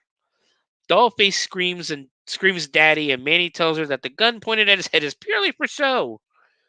We see Doyle and Lori arrive at the midway. Manny says she's just a little irked about her. She's just a little irked about her mother, and Kate just lets him go and shoots him in the leg. Dollface throws a knife but misses and hits the dead Dave. Manny hits Kate and runs off. Kate chases after, and now a pissed off Dollface goes after Kate. Lori is now running after Dollface while Doyle looks so confused. Doyle sees Rocco, so now I guess we're getting Doyle and Rocco, and Doyle says, "I knew it was going to be me." We cut over to Animal throwing kitchen utensils at Gerardo and Morgan, where Morgan is hiding behind. Gerardo asks, "Are you using me as a human shield?" And Morgan says, "Absolutely not." He clearly was using him as a human shield. Gerardo grabs Animal and throws him to the ground before jumping on his back. We cut to Kate chasing down Manny. Manny said they thought they lost her at the fire. Kate looks intensely pissed. Manny says she's so beautiful and she looks so much like her mother. Kate smiles a little and lowers the gun. Kate says, relax, Dad." It's only death. And Kate shoots Manny straight in the forehead and kills him. This is one of the easiest deaths I've ever seen a main villain take. Like, just shoots him right in the fucking forehead. And Manny's dead. Dollface appears behind her and slices her. And we now cut to Gerardo and Animal fighting in the fake kitchen. Gerardo has a wooden spoon and the meat tenderizer. Animal is swinging a fake baguette. Morgan's coward ass is just watching, doing nothing. Finally grabs a pan as Gerardo sprays some chemicals into Animal's eye. Morgan hits him with a frying pan and ends up burning himself. But he just asks, "Why the fuck is that even on?" They slam Animal's head into the wall before both of them pressing his face into a hot dog roller, killing him. They peel him off, and it looks gnarly. Gerardo celebrates while Morgan looks horrified. We cut back outside to Doyle's trying to sweet talk Rocco.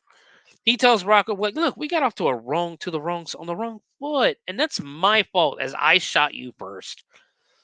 Doyle says that for someone who would wear another person's face on top of their own face, you seem like a fairly reasonable person. So if you could stop swinging the hammer around, we can talk about this man to giant man. Needless to say, Rocco isn't talking. Rocco goes to swing the hammer, and Doyle basically quick draws, shoots Rocco, and kills him. Doyle just says, "Wyatt, motherfucker." And like I said, he is now probably my favorite character in this film. We now cut to Kate and Dollface, who are fighting on the platform. Dollface is mounting, and she's basically slicing Lori, or slicing Kate. Lori appears behind her, pushes her off. Dollface does a cartwheel and gets between the two women with her knives and says, "Now they all have fun toys." They fight. They basically do this fighting a little bit where she's slicing and that. Dollface and Kate end up grabbing each other and they stab each other. Kate says, "Let's have a family reunion in hell," as both women drop to the ground dead. Lori walks away slowly as it's now daylight and backup has finally arrived. They draw their weapons as the group walks out, and Doyle tells them to lower their weapons, that they're the good guys. Morgan says he can't believe they survived. Morgan's just like, "I can't believe we survived. What are the odds?" And of course, at that moment, Rocco comes out, walking out from behind Morgan. Morgan turns around. Rocco just lifts him up and fucking breaks his back, Bane versus Batman style, killing Morgan. Doyle tells everyone to get down as Rocco hulks out, and nothing happens. Doyle looks up, and the mini cops with their guns are just staring at Rocco, and Doyle yells, "Shoot him, you fucking idiots!" And they light his ass up. Rocco falls to his knees as Doyle walks over and takes one of the shotguns, cocks it in slow motion, and blows his fucking head clean off. You would think. They don't really show it, though. We pan over to Gerardo now. We're basically a whole new scene. Gerardo now, he's talking to his woman on a phone. A random guy just walks by holding his phone, looking like texting, and Doyle just goes, "What the fuck?" Lori is in the ambulance with oxygen as they put Kate in there with her. It appears Kate is not dead. They take off as it appears Kate is alive, but we see a knife start to slip out from under her sleeve, and Lori screams. Roll credits. That's Funhouse. Oh, except we come back with a secret scene, I guess a credit scene, to the ambulance crashed and Kate taking her face off to reveal that she is Dollface. Dollface skips away from the scene of the crashed ambulance. We roll some more credits and come back to a bunch of body bags. One of the bags sits up and Rocco isn't dead. End the movie. That is Funhouse Massacre. What a movie. There was a lot of stuff going on. So let's do a little bit of trivia and then we'll get to the rating and we'll call it a night. It was directed by Andy Palmer. Andy Palmer, let's see. Has a few other, about 43 as an editor. I don't care about editor, producer. As a director, he has 14 movies, one upcoming movie called Delivery Fee. Um, Nothing really notable. Let's get down here. Connections reference Doctor Who.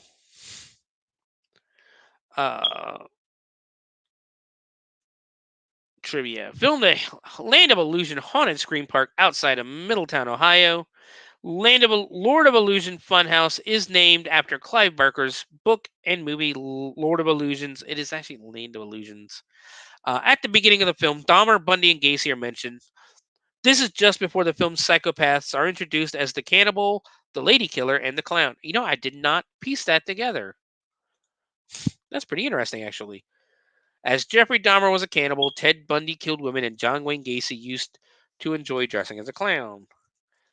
One of the notes at the motel crime scene reads, "The cake is a lie," a reference to the video series Portal. Let's see. I don't. Released on November 13th, 2015. Why would you release? Come on.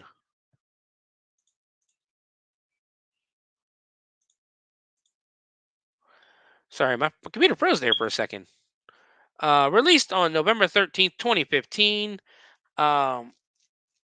Filming location, Middletown, Ohio. Production company is Petrie Entertainment. I don't see anything on the financials of it. So we're going to move straight into the review. I liked it. I enjoyed it. I had fun doing this one. A lot of death, a lot of murder, a lot of gore. It kind of holds up. I remember the first time I didn't really care for it. This time I actually had a little bit more fun. So maybe it takes a second watch or something. But I can give this 3 3/4 severed heads. Let's do that. 3 3/4 severed heads for the Funhouse Massacre. That's going to wrap up our episode this week. You can find me, of course, at the Bloody Binge Movie Podcast on all social media platforms, on X, on Facebook groups, and on YouTube. You can also download if you missed any of our episodes. You want to download the audio only versions of the episodes. You can do that anywhere Spreaker is carried, like Spotify, iHeartRadio podcasts, Amazon podcasts, and many more places. You can also find me on Twitch at Sewer Dweller 78. I haven't done much there lately. Hopefully, I can start getting back into the groove of streaming video games and doing the podcast. Next week, we're going to do something special. Keep an eye out on the X page. We're doing something special for Friday the 13th. As September 14th, Hell's Dungeon's open. So if you're in the Dayton, Ohio area, come check us out at Hell's Dungeon, 3866 Linden Avenue in Dayton. But guys, I hope you all enjoyed the show. Tune in next week as we celebrate, do more to celebrate. Actually, we're not going to celebrate Halloween next week. We're going to celebrate Friday the 13th. Have a great one, guys.